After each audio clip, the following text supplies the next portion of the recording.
Important update about YouTube playlists. Hey everyone. We've received many messages asking why our YouTube playlists aren't showing up. Do we create YouTube playlists? Yes, we absolutely do. So why can't you see them? Honestly, we're not sure. We've been in contact with YouTube support for several months now, but we still haven't received a clear answer or solution. After much discussion, our team has decided to take matters into our own hands. We believe the issue might be related to the number of playlists we've created on a single channel, possibly too many. Our solution? We're launching 2 additional YouTube channels, giving us a total of 3. This way, we can organize our audiobooks better and avoid the playlist visibility issue in the future. This change only affects our YouTube audience. If you're a patron supporter, you can still access all our audiobooks by visiting the collection menu on Patreon. Thanks so much for your time and continued support. Happy listening. Some members of my father's pirate group could use it after copying submarines. Yamato explained.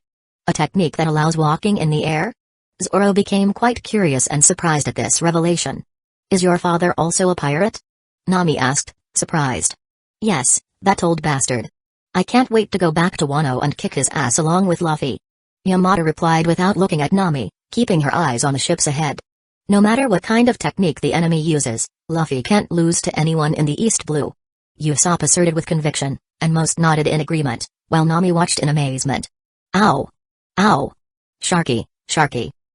Chaochu said that you became so convinced that Luffy-sama is so powerful after spending time with him in the last few days, Usopp-sama. Shirahoshi chuckled timidly at the dog's joke. It's not just that. You've seen his strength, he's a monster. He is, and the most surreal thing is that Yamato is even stronger than the captain. Zoro couldn't help but murmur. There was never a clear winner in the sparrings between Luffy and Yamato, but Zoro could feel that the white-haired woman was holding back all the time. What? Usopp couldn't believe it. Really? Is she even stronger? Nami couldn't help but be amazed. Since Luffy himself claimed that he could destroy Log Town in a day and didn't seem to be lying, the question now is, if Luffy can do that, can Yamato be an even worse monster? She has horns, so she's not so human. Nami told herself. Anyway, we're getting close, so let's wait for Luffy to appear before taking any action. Kuina concluded as they approached the ships. The situation was under control, but abruptly a flash tore through the night's silence, radiating from the pirate ship and enveloping both the pirate vessel and the commercial ship. The flash was followed by a deafening blast, shaking the air around and causing the explosion's impact to echo across the ocean. Boom. What? Lu. Captain. Luffy-sama. Ow. Captain. Sharky. Before they could articulate anything else, the force hit the Navy ship, unbalancing everyone on the deck. Watching the raised explosion, Yamato wasted no time and jumped off the ship, freezing the ocean just below her. Although this left everyone stunned, Zoro followed suit quickly, leaping off the ship, while Shirahoshi flew to the boats with Megalo in desperation. The commercial ship was still partially intact, as the explosion also hit them. Most agents were dead now, leaving only a few hostages and survivors. During this chaos, one agent managed to reach the reserve Den Mushi and made a call to request reinforcement. He hoped that the monster would be killed along with the impact. We need reinforcements. We've been attacked by an unknown individual. The agent shouted, seeking assistance for the unfolding chaotic situation. However, Luffy's notoriety hadn't reached everyone yet, as his bounty had been revealed only a few days earlier, and the occupants of the ship weren't particularly interested in a simple pirate with a 10 million bounty. But there's a Navy ship approaching right now. A mermaid. The man holding the Den Mushi, transmitting information, was surprised to see the 1.7-meter mermaid princess flying with her air bubble above the ship, looking for Luffy. Luffy-sama? She shouted, waiting for some response, stunning all the present who were still alive. A mermaid. The voice from the Den Mushi expressed surprise. While the man communicated with the snail phone, still stunned by the sight of the mermaid princess, his consciousness suddenly blanked out when a weapon struck him before he could react. Agent, what's happening? What was that noise? Explain the situation to me. Pop Yamato didn't wait for answers from the agent or anyone else. Her main concern was Luffy's condition, and she began searching through the wreckage after destroying the Den Mushi. My Luffy? Yamato shouted when she felt Luffy's presence among the debris. The pirate ship no longer existed. Everything was a chaos of fire and pieces of wood scattered across the ocean, but her haki still indicated that Luffy was alive and seemingly well. Wow, that explosion almost got me hurt, such a strong explosion. A voice was heard, leaving Yamato and Shirahoshi relieved. Our ship was nearly destroyed. Luckily, I managed to put my hand in my pocket to protect it, covering the small object. Luffy continued murmuring. Amidst the flames, a man with wings appeared for everyone. The Navy ship arrived at the scene, while the surviving government men trembled at seeing their assailant unharmed. The members of the Straw Hats sighed in relief, but the girls in the group changed their expressions when they looked more closely at Luffy. Ah! Shirahoshi was the first to scream, covering her eyes but keeping one eye exposed between the fingers on her face. Luffy wondered why Shirahoshi was acting like this. He was sure he wasn't injured or anything while flying. My Luffy, you're naked. Yamato said, with a blush on her cheeks. Put some clothes on. Nami shouted from a distance, with a red face. And do it quickly. Kuina added, equally red. But none of the girls seemed able to avoid looking at Luffy naked, while Zoro, Usopp, Chaozu, and Megalo just checked that Luffy was okay and turned their attention to finding any enemies. However, most of the enemies were killed in the explosion, leaving only a few that Yamato and Zoro knocked out when they arrived on the commercial ship. Ah, this. Ha ha ha ha ha, I didn't even notice. Luffy laughed awkwardly, then landing on what was left of the commercial ship and entering a cabin with a few flames.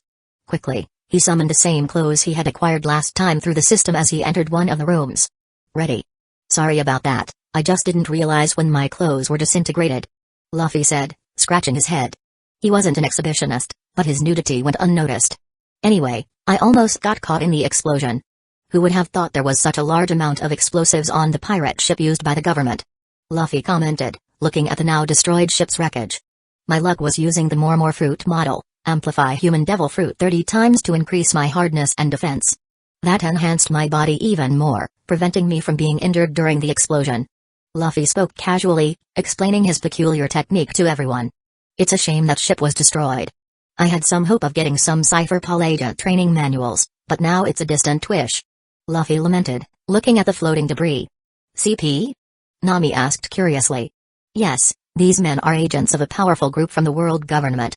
Luffy replied to the navigator as his eyes fixed on the 8 agents still alive but unconscious on the destroyed ship. Anyway, I want to find out why they attacked this commercial ship. Luffy said, pointing a finger at the still bound couple in the corner of the boat. Without wasting any more time, Luffy approached the couple. The couple, tied in the corner of the ship, portrayed an everyday scene amidst adversity. The middle-aged man exhibited a bald head and a substantial beard, his eyes reflecting surprise and relief at the unexpected rescue. Beside him, the woman, with short brown hair, conveyed a mixture of courage and concern, her eyes revealing gratitude for having survived the chaos that unfolded around them. Despite the handcuffs and chains that kept them prisoners, they shared a bond that suggested a story built over time, as Luffy perceived. Yo. Luffy snapped the couple out of their stupor. Hello, sir. My name is Kyrie. Thank you for saving our lives. We'll reward you for this. The man quickly said, with the woman beside him. Well, I'm Monkey D. Luffy. If you want to thank me, you can start by telling me why you were being targeted by a group like Cypher Paul. Luffy got straight to the point, burning the handcuffs and chains that held the couple with his flames, without hurting them. He calmly waited for a response, with the other Straw Hats grouping behind him to listen as well. Feeling relieved, the man and woman looked at them with a grateful gleam. I thought we were going to die. I never imagined such a sudden turnaround. Thank you. The man couldn't help but comment in relief, looking at Luffy. Anyway, we were targeted because my wife here had in her possession Ecchi and a map belonging to her old family. Something that passed from generation to generation. When we finally decided to unravel the mystery, we went after the treasure located in this sea according to the map, but we were ambushed without our guards being able to react. They were all killed quickly without being able to react, leaving only me and my wife alive for them to gather information from. The man explained, revealing the reason for the attack. It was after that you found us in such a bad situation. The key and the map were quite precious to the Garan family, but we never thought the world government was targeting us for it. There should have been some of them contacting us when my dear wife and I announced and called the men for this journey. The man lamented his luck. And where are you guys from? Luffy couldn't help but ask. To his surprise, it wasn't the man who answered. Instead, the woman spoke for the first time. Ixi Hensei Casta South, Ixi Kazernjit Jaragan Bisa Apa Treasure Bona is Eseri Bagan Renu Ledger Hen Generation Jit Generation, Girimvos Sit Saved Ilva Lives, Nike Thought Nahavalziris Say Nike Sayaj Ernjit Morgul Jagan, Sir Imanaha Girimvos. The woman began to speak, and her husband looked at her with appreciation while the crew fell into silence. What the hell did she say? Everyone exclaimed internally.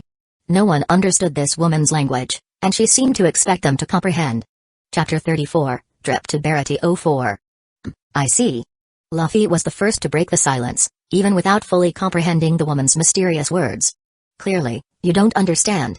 Everyone exclaimed, looking at the captain with astonished expressions. As my wife Marta said, this map and this key only brought trouble. We don't want to be involved with it anymore. I was just a trader who lived well in the South Blue. I doubt we can go back to our old life now. The man expressed with regret. Luffy could understand him. He also doubted that the world government would let them go unscathed. If they knew the operation failed and the couple still held these valuable items, they would be continuously hunted. Hikirimvos, Costa Amagansri, Nike don't Jelaganjit involve Nahavalziri say Nike Spisadambo. The woman resumed her words, and Luffy just stared at her, not knowing how to respond. You're right, my love. It's better not to get involved anymore. So, as a token of gratitude, you can keep the items. The man beside her affirmed. Wait, you're just giving them to me like this? Luffy raised an eyebrow, showing surprise. Of course, he was curious about what was in the chest, but receiving the items so easily was unexpected. Not that he was going to leave with nothing, he already intended to have some possessions from here. We can't have these anymore. Our friends are among the dead bodies on this ship. So many deaths. Look around, many of them were our acquaintances, and they died like slaughtered animals, without a chance to fight back. Do you think we can live with these items that will make us targets on our backs? I won't even be able to go back home now. The man named Kyrte vented, expressing the tragedy that had befallen them. Luffy remained silent for a moment, absorbing the man's words. Then, he sighed and said. If you're determined not to be involved with this anymore, I accept the items. But before that, explain to me what exactly these maps and keys are, better than before, and why the world government is so interested in them. The couple exchanged glances, and seeing that Luffy was genuinely interested, they began to explain the story behind their family's belongings. They detailed how these objects passed from generation to generation, recounting the history of an ancient lineage of explorers and hidden treasures. As they spoke, the couple revealed the peculiarities and mysteries behind these artifacts. Luffy listened attentively, understanding the importance of these items to their family and how they ended up becoming targets of the world government. When the explanation came to an end, Luffy nodded and said, Got it. If you're willing to hand over these items to me, I accept. But know that I'll do what's in my power to ensure you can move forward without further worries. You're right, I don't think the government will let this slide. It would be better for you to disappear from everyone's sight with your old name and get a new identity. Luffy spoke bluntly, sure that the world government wouldn't let this go either way. The couple looked at Luffy with gratitude in their eyes. The man then pulled out a small, intricately decorated wooden chest with a kind of amulet attached, along with a map taken by Sky. This is the real key, and these are my wife's family belongings. May they bring you what you desire. Luffy took and looked at them. Can we give you a ride to our next stop? Do you have any money? Luffy asked again. We do, at least we had 300 million Baileys since I knew this trip was dangerous. I took my savings to bring along, just don't know if they're still intact with the explosion. The man warned, and Nami practically jumped with this information. 300 million? She couldn't believe this information. While only Kuina, Usopp, and Chaochu seemed stunned by this amount, the rest of the crew didn't seem very interested in money, no matter how much gold. Anyway, I'll first see what's in the chest. Nami, do you want to grab the gold? Luffy said, approaching the mysterious red chest, while the maid-dressed woman with a mop in hand jumped with bright and passionate eyes at these words. Luffy took the key and went to the chest with the map. As the couple stepped away, he opened it while spying on all the objects with curiosity. The old map clearly showed the East Blue and pointed to an island, although not so updated. The key was ornamented in a triangular shape, and some documents inside the chest. Luffy examined them with interest, imagining what adventures, treasures, and mysteries might await him. So, this is the key, looks pretty old. Luffy couldn't help but comment as he turned the talisman, which was the key, from side to side, inspecting it carefully. That's strange. Where's the gold? Is this not a treasure chest? Nami complained beside. Did you not go to get the treasure inside the ship? How can you be so fast? Luffy was alarmed at his speed. I've already collected everything and inspected the entire ship to make sure nothing's missing. I even counted the money 3 times in that time. It's 306,599,100 Baileys. Nami said, looking for any sign of gold in that chest. What the hell? Luffy still complained, this woman had cheats when it came to money. There may not be gold, but there's certainly a treasure waiting for us. Luffy commented with joy. Treasure. Nami couldn't help but shout happily. A new adventure? Shirahoshi exclaimed excitedly with anticipation. New enemies? Zoro said, opening a smile. A chance for me to prove that I'm a brave warrior? Usopp was excited. His wounds were better after Luffy applied the power of the more fruit model, amplify human devil fruit, so he wanted to see the result of his hellish training like Zoro. Not everyone spoke, but they had their own expectations for this treasure hunt. Alright, everyone, let's first get organized. As soon as we reach Barity, we'll plan to search after that. Luffy commented and continued. First, let's go back to our ship, then we'll set sail. Luffy concluded, carrying the chest to the marine ship. And these men? Kuina asked, seeing some men still unconscious. Leave them there. They executed civilians just by orders from their superiors. I won't stain my hands with the blood of unarmed men, but I don't intend to show mercy either. Luffy said without looking back. Nodding, Kuina and the others followed him closely behind with the couple and Anami carrying bags of Baileys. You're on a marine ship? The man, Kyrie, asked curiously. We stole it. Luffy casually commented, leaving the man stunned. Zriexozia Jevi Lager, I stole Siri. The woman Marta responded. My love, you shouldn't say that. The man said to the mystery of all listeners. Ignoring the woman and her unknown words anyway, Luffy asked everyone to take positions for the ship to depart on its original route. A day later, in the ship's treasury, Luffy and Nami were in front of the money. The ship's maid followed him like a rat on the last day, hoping that the captain wouldn't make the money disappear like the last few times. Now she was stuck to him with her legs closed around his waist, pulling his cheeks. She tried to restrict his movements, but Luffy's monstrous strength didn't even care about the woman clinging to his body. No. Don't make this money disappear. Luffy heard Nami crying as he stood in front of the treasure. Luffy smiled at her. Deep down, he liked this mischievous woman with her ambition for money. What's wrong? This treasure belongs to the Straw Hats, we need it to improve our ship, and afterward, I don't intend to take all the gold. I'm not so greedy as to leave those people like that after everything that happened.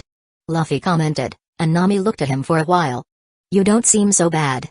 She couldn't help but comment. I'm an ambitious man and often bad, but I have my limits. I'm already satisfied with the map, key, and about 100 million of this gold. Luffy commented to no one in particular. Nami looked at Luffy's words, letting all her greed for money disappear. She had been thinking about her life and them in the last few days. Luffy, let me ask you. Do you see me as your nakama? She asked cautiously. And are you really one of us? Luffy raised an eyebrow. She didn't know what to answer. Listen, Nami, I know you're a great navigator. Luffy commented. You knew all this time? Nami couldn't help but exclaim. Of course, I knew, but I'm not interested in having someone who isn't trustworthy as one of us.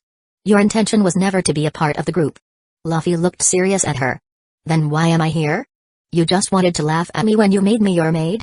Nami couldn't help but ask bitterly. Because I wanted to see your attitude. I know you have your problems, but you don't trust the group to try to help you, and I don't want someone on the crew who doesn't trust us or vice versa. Luffy sighed as he focused on the money to make it 100 times smaller. Nami didn't seem to care about it after hearing Luffy, choosing to stay silent. I thought that if you spent some time sailing with us, you might trust us enough to help you with our long. Luffy began to walk out, leaving the lone cat burglar in the room. Nami was shocked by these words, torn between asking for help or not. Deep down, she was afraid that Arlong would not only kill the group but that the fishmen would take it out on her village, which she had been trying to free for years. She clenched her fists, looking down as she heard Luffy move away without looking back. Luffy. Wait. Luffy stopped as soon as he heard the slightly teary and nervous voice. If I asked you for help, would you be willing to risk your life and theirs to solve my problems? She asked in the same tone. What are you talking about? If it's about Arlong and his group, I can handle them alone, silly girl. I may not be a fishman, but I'm not an ordinary human either. In fact, I'm a monster. Luffy smiled with that declaration. Leaving Nami stunned, she clenched her hands and spoke again. Would you help me destroy the tyranny of Arlong and Kokoyasi village and the nearby islands? She asked calmly. How about I answer you with another question? Luffy sighed and continued. Are you willing to truly be a part of this crew?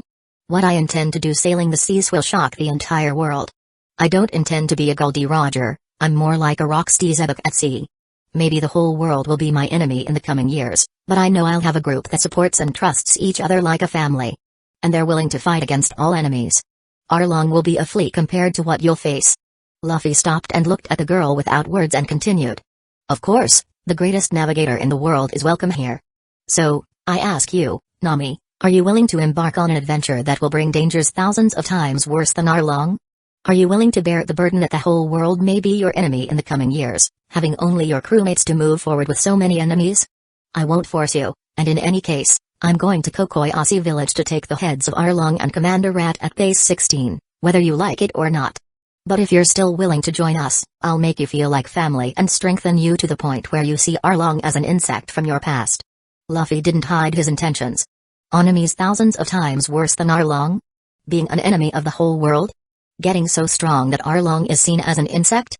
Nami didn't know Roxy's epic, but she understood the weight of Luffy's other words. She couldn't imagine living with the whole world as her enemy. But looking at Luffy's determination as he started talking to her, their eyes met, and she couldn't see any degree of hesitation in them, as if he had been expecting that storm to come. Is he really serious? That was a question that left her stunned. I'm willing to join your crew, she finally said after a few seconds of stunned silence. How could she not? This group was quite reliable, even with people so different and of other species with different personalities. She had no doubt that they were trustworthy after spending a week with them. With this group, I can fulfill my dream of saving Kokoyasi village and making the complete world map, she told herself. That's great, Nami. Welcome to the crew.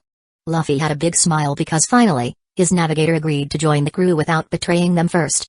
System, crew, Nami has joined as a member of your crew, finally. Luffy muttered, keeping the same smile. Chapter 35, Trip to Barity 05. In the vast waters of the East Blue, beneath an expansive sky, the current Straw Hat crew occupied the Navy ship they had acquired. It was a day after the revealing conversation with Nami, and the atmosphere hummed with a mix of each member doing their own things in their free time, as Luffy had given everyone a longer break on this day. Zoro and Kuina, on the deck, dedicated themselves to their sword training. Calculated and precise movements indicated their intense focus as they continued to hone their skills. Closed eyes revealed deep immersion in the training. Nami, in the lounge, now officially part of the crew, was in her own room, immersed in maps and navigation instruments. Her focused attention on routes and coordinates demonstrated the seriousness with which she would begin playing her crucial role in the crew. Agile fingers traced lines on the maps as she planned the course ahead through the weaker sea routes. Usopp, in his workshop, worked on his weapons. His slingshot had been replaced by deadly weapons that Luffy handed to him with their manuals. These weapons were secret projects of the world government to enhance their strength in the future. Luffy acquired the designs and prototypes through some millions, but he didn't even come close to the real equipment, which were worth hundreds of millions or even billions. With Usopp now part of the crew and adapting to his new fighting approach, much deadlier than before, his expression revealed enthusiasm and passion as he explored new creations and refined his weapons. Skillful fingers shaped the crew's future. Shirahoshi and Megalo were on the deck, both watching the horizon and enjoying the sea breeze. The mermaid princess seemed fascinated by the vast ocean and the sight of the surface, while Megalo displayed a content expression. Chaochu, the loyal crew dog, was beside Yamato, both on the deck. Chaochu sniffed the air, taking in the new sea scents, while Yamato trained her skills with determination. The rescued couple, now free, was on the main deck, observing the crew with a mix of amusement in one of the chairs. Luffy let them do as they pleased, as long as it didn't interfere with the group's training. The man and the woman, still recovering from the shock of the turnaround in their lives, exchanged silent glances. The woman occasionally commented, but no one understood. While each crew member performed their individual tasks, the collective spirit of the Straw Hats permeated the ship. The atmosphere was charged with unique energy. On the mast, Luffy sat, lost in his thoughts as he explored the system with a determined and curious expression. His gaze, fixed on the possibilities unfolding before the crew, as he closely examined a crew screen on the system. Crew, Monkey D. Luffy, Captain, Devil Fruit, More Fruit Model, Amplify Human Devil Fruit D. Life Fruit Model, Chaos Ifrit, D. Vitality, S. Strength, B. Defense, A. Speed, C. Spirit, B. Conqueror's Hockey, Locked, Voice of All Things, Locked, Yamato, Vice Captain, Devil Fruit, Wolf Fruit Model, Akachi no Makami, B. Vitality, S. Strength, A. Defense, S. Speed, B. Spirit, A. Swordsmanship, B. Observation Hockey, D. Armament Hockey, C. Conqueror's Hockey, D. Shirahoshi, no specific role, Devil Fruit, None Vitality, S. Strength, E. Defense, D. Speed, E. Spirit, S. Poseidon, Locked, Conqueror's Hockey, Locked, Megalo, Pet, Devil Fruit, None Vitality, C. Strength, D. Defense, D. Speed, D. Spirit, D. Zoro, Swordsman, Devil Fruit, None Vitality, D. Strength, C. Greater than plus Defense, D. Speed, C. Greater than C plus, Spirit, C. Swordsmanship,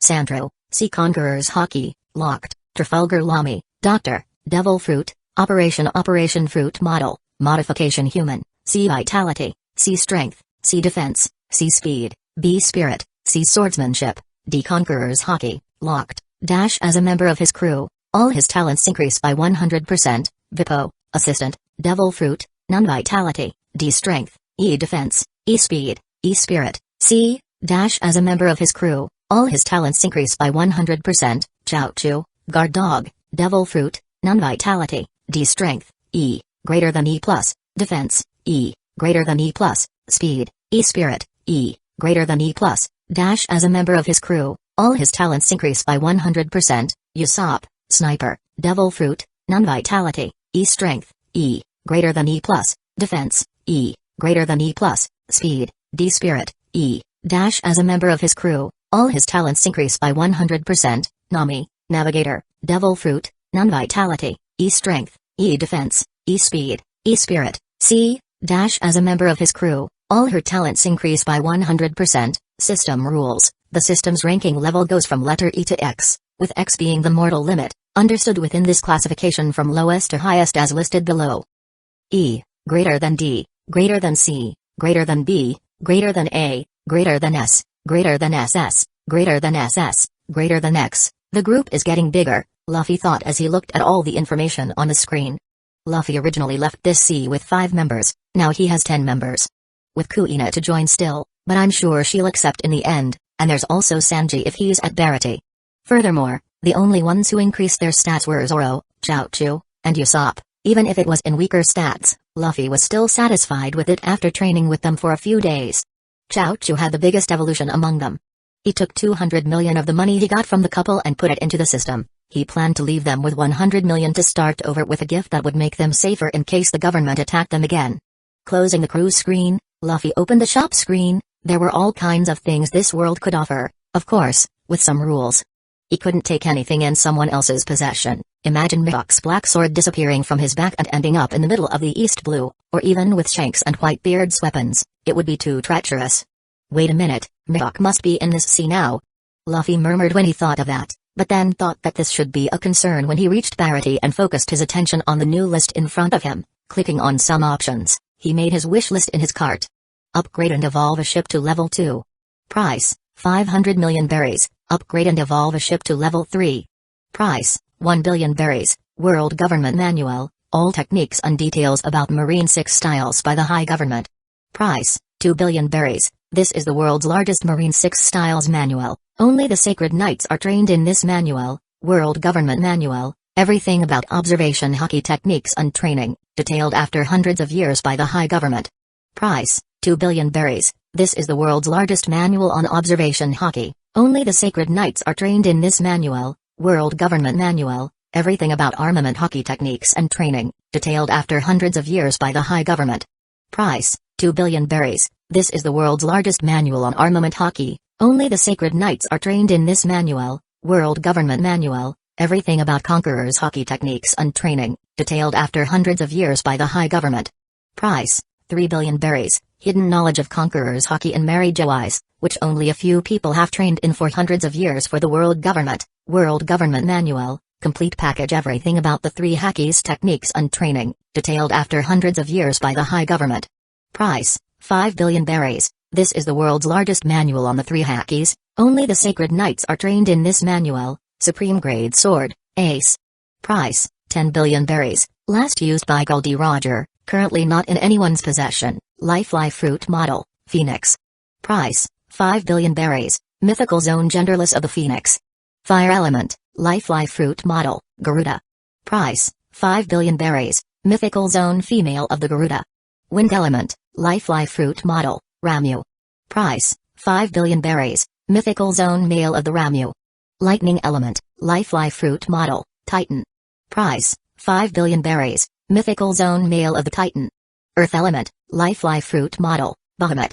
Price, 5 billion berries. Mythical Zone Male of the Bahamut. Light Element, Life Fruit Model, Shiva. Price, 5 billion berries. Mythical Zone Female of the Shiva. Ice Element, Life Fruit Model, Odin. Price, 5 billion berries. Mythical Zone Male of the Odin. Darkness Element, Life Fruit Model, Leviathan. Price, 5 billion berries, mythical zone female of the Leviathan. Water element, currently, he had only 240 million berries in the system. There was still an abyss to get the main things that this list could offer, which were in the billions, so Luffy could only plan what to buy when he had some money in the future, so he needs to behave like a pirate and loot those he deems worthy. Luffy closed the list after seeing what he needed and looked in one direction where the ship was sailing. There, a speedboat was coming towards the ship at high speed. Finally arrived, Lamy and Bippo. Luffy smiled. Chapter 36, Trip to Barity 06. Patiently waiting, all crew members and the recently rescued civilian couple gathered at the corner of the naval ship, awaiting Lamy's arrival. A speedboat with an empty raft followed closely behind, approaching the ship as soon as it came into view. Next to the Navy ship, Lamy executed her room ability, teleporting herself with Bippo and a suitcase full of money directly onto the deck. A smile lit up Luffy's face as he crossed his arms, welcoming his companion's arrival. "You finally made it," Luffy commented, his smile revealing a hint of relief. "I guess so." The marine base was quite a distance away, and the sailors asked a series of questions, as they always do. Replied Lamy, directing her gaze towards Luffy. "I hope you guys are okay," Luffy added, expressing his concern before anything else. "We're fine. In the end, we got the money and came back here," assured Lamy, highlighting the success of the financial mission. "We earned a considerable amount, Captain," announced Bippo, his enthusiastic voice echoing through the group, and he finally noticed new faces on the ship. "New people?" exclaimed Bippo, surprised to see unfamiliar individuals around the captain. "A talking panda!" exclaimed Usopp, displaying fascination like a member who hadn't seen the unusual creature before. "Night of Dory Undigenia Dimes Bona Toxco." The woman spoke, capturing everyone's attention, even though no one understood what she really meant. "I'm sorry," Bippo said after hearing the woman. "Wait, do you understand her?" Curious Nami asked. "No," Bippo said, causing everyone to fall to the ground in disbelief. "Then why is he apologizing?" Usopp shouted. "I see the crew has grown quite a bit in these days away," Lamy said, raising an eyebrow after hearing the woman. "Xandauer Rebagan Rekezer, Nikridauer Silabagan Jutse crew," Marta said, so only her husband understood, and everyone continued to ignore her. "Some pretty weird ones, from what I can see," Lamy murmured about the strange woman. After hearing Marta and ignoring her, Luffy turned his attention back to responding to Lamy. "It's true, but this couple doesn't belong to the group, we're just helping them until the next point," Luffy said calmly. "I understand," said the tattooed woman. "Anyway, rest a bit because I'll need you again in the next few days. We have a few more pirates for you to deliver to the Marines," Luffy said, and she stared at him for a while with raised eyebrows. "Why am I surprised? Anyway, I can do that, but I don't want to fall behind the team," she warned while crossing her arms, knowing that with Luffy, the rest of the group would be training while she did these services. "Don't worry, I want you to deliver this and 2 more batches of pirates in the future. After that, we're heading to the Grand Line. Once we've done everything we need here, I guarantee I'll personally train you enough to defeat any of your enemies," Luffy affirmed, as many looked at him with questioning eyes, as only Luffy and Lamy knew about the agreement they made. "Now that we're all gathered, let's take advantage and celebrate. How's our stock, Usopp?" Luffy casually asked. Being a pirate, a routine of banquets among his crew was necessary whenever possible. "Kaya gave us a supply for 6 months, and there are still many things in the Navy's stock, so we're doing very well, Captain," he affirmed. "Great, let's drink and eat for the rest of the day," Luffy announced, and everyone smiled, liking the idea. "Is the maid still in the group?" Lamy asked curiously next to Luffy, seeing Nami still with them and no longer dressed as Baby 5, since she saw how Nami had ulterior motives when Luffy recruited her. The doctor also knew that Luffy wasn't a fool to let this woman abuse them, so she believed that the captain would get rid of her on the next island. "I'm not the maid anymore," Nami shouted with a comical face, listening to Lamy next to Luffy. "Don't worry, she's one of us now. After a serious talk, I trust her, and she's a great navigator," Luffy affirmed. The rest of the crew already knew this since Luffy's announcement yesterday, so they just nodded and trusted his decision. They changed their behavior and relationship with Nami as well, improving a lot and trusting her more after hearing her sad story, which she opened up to them. Nami was also amazed by each story told by her new nakamas. One was a prisoner of her father, another returned from the dead. Needless to say, the cat thief had a reality check. But the person in the group with whom Nami seemed to connect better was the young mermaid, who shared a similar story since both mothers were killed in front of them and understood that pain very well. Anyway, the Straw Hats spent the rest of the day eating and celebrating without their infernal training. Luffy wanted to give them some fun, Besides strengthening them, they deserved a break from time to time. The next day, Luffy handed over the Black Cat Pirates bandits, along with Django and Kuro's lifeless body, to the raft behind Lami's speedboat. By starting the engine, the woman and her partner, Vippo, headed toward the nearest naval base after reviewing the marine map with Nami's help. Are they gaining fame? Zoro asked beside, watching the boat move away. He was a pirate hunter until recently. He knew that after Lami and Vippo caught a few pirates, their names would start to circulate, especially when Lami caught a pirate with a 15 million bounty like Buggy. It wouldn't take long for her to become quite famous in this sea. Are you afraid of losing your reputation so quickly? Kuina mocked beside. I doubt I have any reputation now. I'm a pirate with a 5 million bounty on my head. But I won't be surprised if the woman and the panda gain a great reputation just for delivering Buggy to the Marines. Now, with Kuro, a pirate who was dead on the records, that will attract a lot of attention to them. Zoro concluded with a smile. Whatever Lami's reputation is now or in the future, it will end once we enter the Grand Line. Now, forget about it, and today won't be a day off. Let's train. Luffy announced, earning a smile from Yamato, Kuina, and Zoro. In contrast, Nami, Usopp, Shirahoshi, Megalo, and Chouchou shivered and lamented upon hearing those words. Their infernal training would begin soon. Meanwhile, the rescued couple watched patiently from the side. Most of the time, they showed compassion for the weaker members, witnessing Luffy's torture and ruthless attitude. What are you looking at like that? To the training area, move. Luffy shouted at them, and everyone ran to train. The captain would make them suffer even more if they made him wait. Yes, Captain. They shouted quickly. Some time later. Please help me. Luffy heard Nami scream, looking like a bug on the ground from so much suffering. She was the one suffering the most since those rigorous training began. Not even in Syrup Village had Luffy been so relentless, but he had the goal of strengthening her.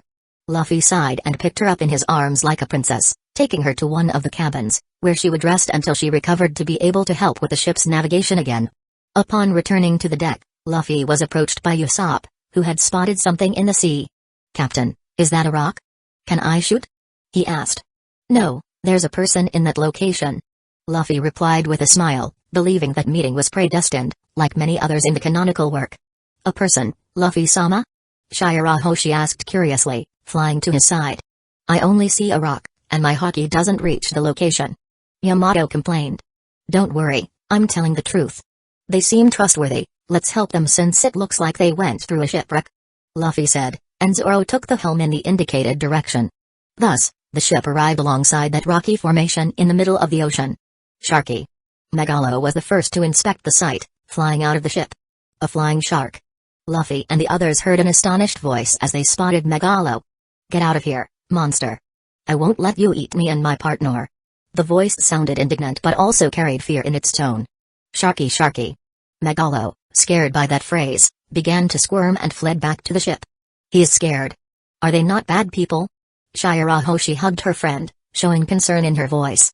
You say that as if people could find it normal to see a shark wearing a t-shirt, flying out of the water. Kuina commented calmly, understanding the point of view. Anyway, let's help them. Declared Luffy, and the ship advanced until the crew faced that strange voice. A marine ship. We're saved. Said a man with sunglasses, while a second beside him was lying on the ground, looking quite debilitated. Wait. These aren't sailors. Pirates?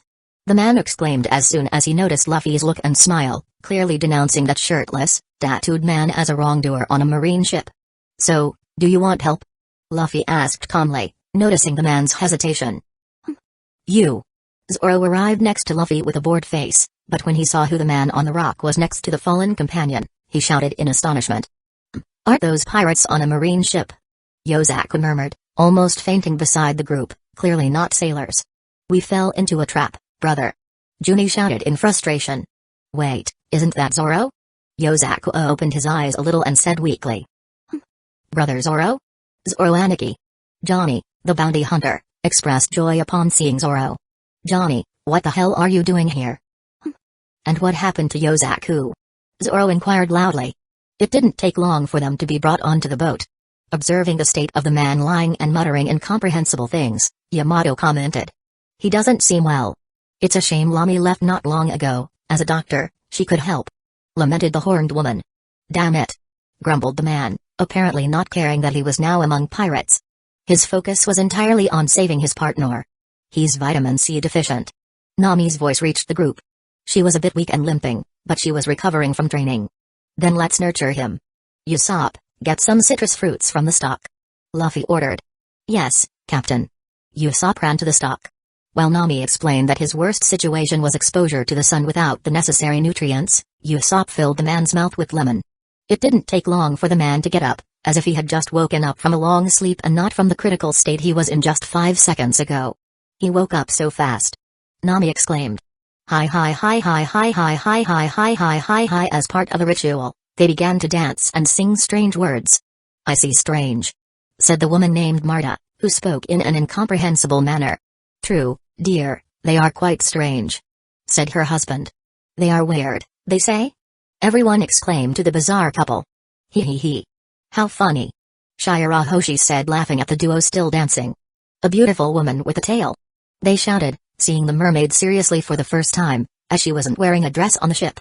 Now that you notice the mermaid, Zoro shouted in a comic way. Junie and Yozaku, as slow as always. Zoro complained about their reactions.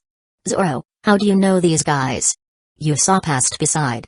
We sailed together for a while. When I defeated them in a fight, they started following me, but I wasn't accepting disciples, so they joined me for a while to learn and hunt some pirates. They seem so weak. Yamato said calmly. Who are you calling weak? The two turned to Yamato and both protested. Anyway, brother Zoro, so it's true? You've become a pirate with a 5 million bounty? Johnny asked. He still couldn't believe the news that appeared to him a few days ago. What can I say? I had some problems with the Marines and recognized a man as my captain, as I aimed to become the strongest swordsman in the world. Sorry, Zoro Baka, but I'm going to be the strongest swordsman in the world now. Kuina announced with conviction beside. Let's decide that in the future then. Zoro said, exposing a smile in the face of Kuina's challenge. He didn't underestimate her at all, even with her 11 years of delay. Anyway, why don't you tell your story and why you ended up in this sea? Luffy finally spoke, but before they could answer, Yozaku fell to the ground again, sick. Chapter 37, Trip to Baratio 7. After Yozaku recovered, the group spent another night at sea, training and celebrating as they sailed. The bounty hunters ended up bonding with the group, especially due to their history with Zoro and their comical way of talking. It wasn't hard for everyone to get acquainted with them. Even Nami, who had to hit them a few times, ended up getting along with everyone in the end. Strangely, they stayed with Chouchou longer than anyone else on board. The next day, after a training session, Usopp caught Luffy's attention while on the mast with a spyglass. Captain, a marine ship is approaching. Usopp shouted. Turning his gaze in the indicated direction, Luffy spotted a ship similar in size to theirs, slowly approaching. The pirate captain couldn't help but smile, realizing they were close to the restaurant since this marine ship indicated it, and they hadn't spent much time at sea. Also, they were a bit early for the meeting with the lieutenant, scheduled to take place in front of the restaurant. It was a relief that Lamy had left yesterday, before they encountered the marine ship. Otherwise, they would have to abandon the plan to collect bounties, as it would be doomed to fail once they discovered Lamy's connection to the crew. Should we attack them? Yamato came to Luffy's side as the marine ship approached, and Luffy waited with crossed arms. No, let's wait to get a better look at these guys. They think we're Marines and probably want to mess with us. Let's give them a surprise. Luffy said calmly. Is that okay? Usopp asked cautiously. We're not afraid of the Marines, Usopp, we're just cautious while we can take some advantages, which is not the case right now. Luffy smiled. The only way to be cautious was while Lamy still had a chance to extract some money from the naval organization. Other than that, Luffy didn't care much about them. It's not like I hold a grudge against them, but if they came to attack us, we'll respond in kind. Luffy said confidently as they waited for the other ship to approach faster since theirs was slower now. Zoro and Kuina didn't care much and continued training without bothering about the incoming ship. As the marine ship advanced toward the Straw Hat crew, the scene on board was calm, despite different movements among the pirate crew. Zoro and Kuina, immersed in their training, remained focused, ignoring the arrival of the ship. Their movements were precise, a blade dance that denoted skill and confidence. On the other hand, Shirahoshi, Megalo, Chouchou, Nami, Usopp, and the couple watched with growing curiosity, as this would be their first encounter with the Marines at sea. Johnny and Yozaku, fearful of being recognized as bounty hunters, chose the path of discretion, hiding in strategic locations to avoid being noticed. With a gentle creak, the marine ship finally reached the side of the pirate's vessel. A man with pink hair and a brass knuckle in his hand emerged on the deck, casting a challenging glance toward the crew. The anticipation reached its peak when several Marines positioned themselves behind him, looking at the other ship with arrogant eyes, with several more behind them. "I tried to contact you, but without success," he said calmly, paying no attention to the people in front of him. While explaining the difficulty of communicating with the Straw Hats, the Marine lieutenant focused on his report, oblivious to the presence of the pirates. His efforts to establish contact were futile, as Luffy had previously eliminated any traces of communication with Tenden Mushi after leaving Shell Town. "Can I know which division you belong to?" However, the lieutenant's attention shifted abruptly when his eyes scanned the pirate crew. In a moment of surprise, his expression went from calm to a comical shock upon realizing the stunning beauty of Shira Hoshi and Yamato, two of the most beautiful women in the world. The exclamation about their beauty escaped his lips before he could restrain it. "Wait a minute. What beautiful women!" he exclaimed, his almost theatrical reaction catching the attention of the Marines beside him, who were stunned by the sudden change of focus. Amid Luffy's ruffian-like aura, the pirate mantle proudly displayed the Jolly Roger with the straw hat, a clear and irrefutable identity as pirates. "Wait. You're not Marines." The Marines beside him were stunned when they paid attention to the rest of the group in front of them. Amid Luffy's ruffian-like aura, the pirate mantle proudly displayed the Jolly Roger with the straw hat, a clear and irrefutable identity as pirates. "Oh, now that I notice, wasn't it reported that we stole a Marine ship? Why is everyone surprised about it when we meet them?" Luffy asked casually, not caring about the others' reactions. "Any problem here, dear?" Luffy had his thoughts interrupted by a sweet and curious voice that emerged behind the Marine man. It was a blonde woman in a red dress that elegantly embraced her curves, highlighting her stunning figure. Her beautiful face was adorned with golden hair that fell gracefully over her shoulders. The woman exuded a captivating presence, with curious eyes and a charming expression. Her red dress, in addition to enhancing her slender figure, gave her an irresistible elegance. "Don't worry, my lady. I'm just going to deal with some thieves, and we'll be on our way to our restaurant and the meeting I promised you," the man said passionately, diverting attention to the woman and looking at Luffy with predatory eyes. He exclaimed with fury. "Who are you, and how do you have a Marine ship?" the man shouted, completely changing his demeanor from a passionate gentleman to a ruthless Marine upon realizing that Luffy and the others were on a stolen organization ship. "As I said, we stole it a few days ago. It was quite easy to take this ship, by the way." Luffy mocked the man as if it were no big deal. "Lieutenant Fullbody. Here, I knew I recognized that straw hat somewhere," said a young Marine, who ran to the pink-haired man and handed him some papers. Seeing the papers for a moment, the man looked with hawk eyes at Luffy and began to read aloud. "Monkey D. Luffy, a pirate known as Straw Hat and captain of the Straw Hat crew, with a bounty of 10 million Baileys.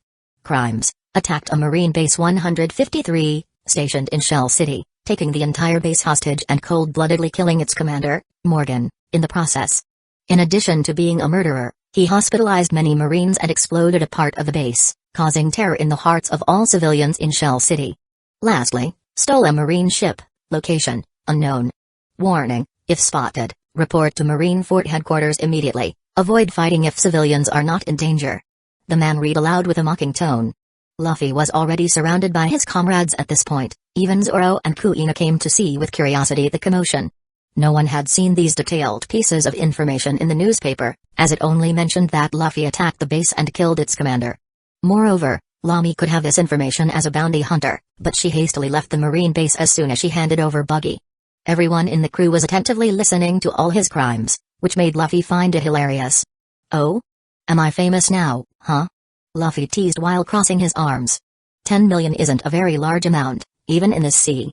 I'm not at the top, but they still want people to notify the headquarters about my location before attacking?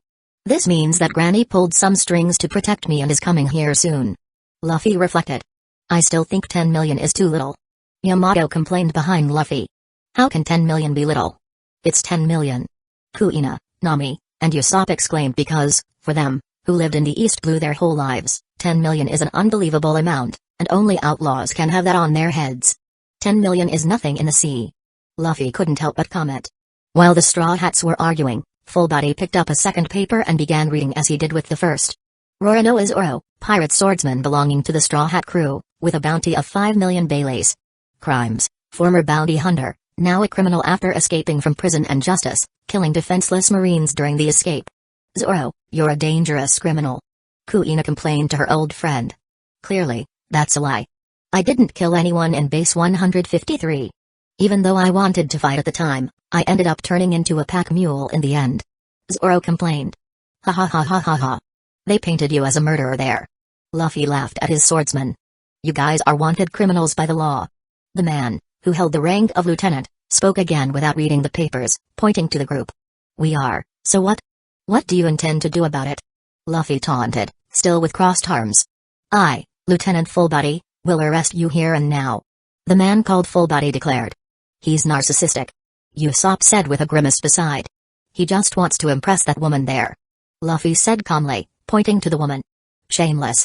Nami complained beside with a bored face. The woman was surprised by this, while Fullbody himself gritted his teeth because they were analyzing him and commenting as if he were some kind of exotic animal, embarrassing him in front of the beautiful woman he had invited for a date at their next destination. Shut up, pirates. I'll sink you immediately. He shouted angrily. Luffy looked at this and smiled, and his attention turned to the beautiful lady. Hey, miss, can I know your name? Luffy asked calmly, earning a surprised look from the woman, while his companions raised their eyebrows at him, especially the women in the group. Caroline Jutine. She answered a little surprised by the question. How about you come to my ship? Leave this marine and come here. I guarantee you much more adventure than a marine ship can provide. Luffy shamelessly flirted with the woman. He knew he had a natural effect on the female sex, so he wouldn't let this opportunity pass, especially to provoke the arrogant man from the marine. In whom are you hitting on and is invited to the ship as a prostitute? Yamato and Nami shouted, punching Luffy in the head from behind, but he didn't even feel the touch due to his powerful body. As if that would work. Do you think you're some kind of desired ideal lover at sea or something, Luffy Baka? Kuina mocked with crossed arms and a vein appearing on her forehead. I don't. No. Maybe if you invite me first for dinner. Caroline Jutine looked at Luffy with an expression that conveyed surprise and enchantment. Her eyes, initially widened by the unexpected approach of the pirate captain, began to shine with a mix of disbelief and fascination. The blush on her cheeks became more pronounced, highlighting her shyness in the face of Luffy's bold flirtation. As Luffy's playful smile unfolded, an unmistakable warmth manifested in Caroline's eyes. She seemed captivated by the pirate's audacity, her lips forming a gentle smile as the initial tension gave way to an expression of curiosity and interest. The blonde woman, dressed in red, appeared unable to look away from Luffy, as if he had cast a charming spell on her. He's really falling for his flirt, he's really seducing her. Both his comrades and the marines all fell to the ground screaming, looking at the woman with incredulous eyes, as she clearly looked at Luffy with desire and shyness. Lieutenant Fullbody's face was quickly transformed by fury when he saw his woman falling for Luffy's blatant flirt. His eyes, which previously showed passionate affection, now burned with intense rage and indignation. Fullbody's furious expression stood out even more against his rigid posture and brass knuckles in hand, which now seemed ready to be employed not against the pirates but against the Straw Hat captain. His clenched lips indicated a mixture of frustration and displeasure as he found himself powerless in the face of Luffy's apparent seduction of his companion. While the rest of the crew, both pirates and marines, watched in astonishment, Fullbody became the epicenter of a storm of emotions. The scene revealed not only jealousy but also defiance and an intense desire for retaliation against the pirate who dared to flirt with his woman. Sink these criminals now. Fullbody shouted at the height of his anger, unable to endure another humiliation. Seeing the woman who was supposed to go on a date with him opening up like this for a rookie pirate he just met couldn't have made him more furious. The Marines, motivated by Fullbody's fury and the need to defend the honor of the Marines, acted swiftly. With determination evident on their faces, they moved in a coordinated manner, bringing with them an imposing cannon. The gleam of metal shone in the sunlight, highlighting the magnitude of the weapon about to be used against Luffy. The Marines, lined up as if they were a single entity focused on a single goal, positioned the cannon with precision and firmness. While the eager fingers of the Marines closed around the ropes that would trigger the shot, a tense silence hung in the air. The onlookers, both pirates and Marines, watched with anticipation as the scene unfolded. Luffy, on the other hand, maintained his relaxed posture, with crossed arms and a confident smile on his face. His gaze, however, didn't express fear but rather a calm curiosity, as if he were eager for the action that would unfold. Seeing the Marines pointing a cannon directly at him, Luffy was undeterred. Step back. Luffy announced, waiting for the shot to come his way, while the crew, moving as a synchronized team, created a safe distance from Luffy. The instant the command fire echoed through the air, the cannon released its payload with an impressive boom, shooting the cannonball towards Luffy at a speed that defied human perception. Bing! The deafening sound was followed by a distinctive pop when the ball was launched, gaining speed towards the captain of the Straw Hat Pirates. The imminent impact created a palpable tension in the air. Pop, however, to everyone's surprise, including the comrades themselves, the scene took an unexpectedly comedic turn. Luffy, with his confident smile, reached out and intercepted the cannonball as if it were a casual gesture. The ball, moving swiftly, came to a sudden stop as if it had hit an invisible wall. Luffy held the metal sphere with ease, displaying surprising control over the situation. The Straw Hat Captain's casual gesture not only surprised his opponents but also elicited incredulous laughter among his own crew, witnessing another extraordinary display of Luffy's power. What? All the Marines couldn't believe what they saw. Even Johnny and Yozaku fell to the ground in disbelief. Even after witnessing Luffy's training with his crew, they didn't think it was possible for a human to simply stop a cannonball with their bare hands. Since you gave me this, maybe I should give it back with interest. Luffy announced with a smile that even sent shivers down Fullbody's spine. He realized he was facing someone he had underestimated. What kind of monster are you? He shouted. Luffy didn't answer. What he did was simple, he tossed the cannonball back at the marine ship. The cannonball, initially thrown into the air by Luffy with surprising ease, ascended with remarkable force. Onlookers watched it rise, waiting for what would happen next. Pop. In an instant, the atmosphere changed. The characteristic sound announced a dramatic transformation as the mass of the cannonball increased vertiginously, reaching colossal proportions. What was once a common metal sphere had now turned into a monstrous cannonball with a 9-meter diameter, its structure previously 30 centimeters, now 900 centimeters with 30 times more mass. The immense shadow cast by the cannonball covered the marine ship, obscuring the sunlight. The visual impact left Marines and pirates bewildered, unable to fully comprehend the supernatural nature of the power Luffy possessed. The massive size of the resulting cannonball elicited exclamations of disbelief and fear among those present, as everyone tried to understand what had just happened. What in hell is this? Look at the size of that cannonball. Where did that come from? We're going to die. The Marines screamed in desperation now. Luffy knew that it wasn't enough to destroy the ship yet, even with 9 meters, but he had an idea of how to do that with another command of his devil fruit. More fruit model. Amplify human devil fruit, gravity, apply 30 times. The cannonball ammunition with 9 meters, which was starting to fall in the middle of the ship, suddenly gained speed, falling with force before anyone could react. Crack. Our ship. We're going to die. The ship didn't stand a chance, with the Marines only able to scream as everything around them cracked and sank, crushed by this colossal dark ball. Did you go too hard on them? Nami asked beside, still stunned by the scene. Like many others, the couple and the bounty hunters looked with comically wide eyes and mouths. It won't be fatal for them, but they'll have to swim for a long time until they reach the restaurant. Luffy smiled as all the wreckage of the marine ship spread across the sea. Excuse me.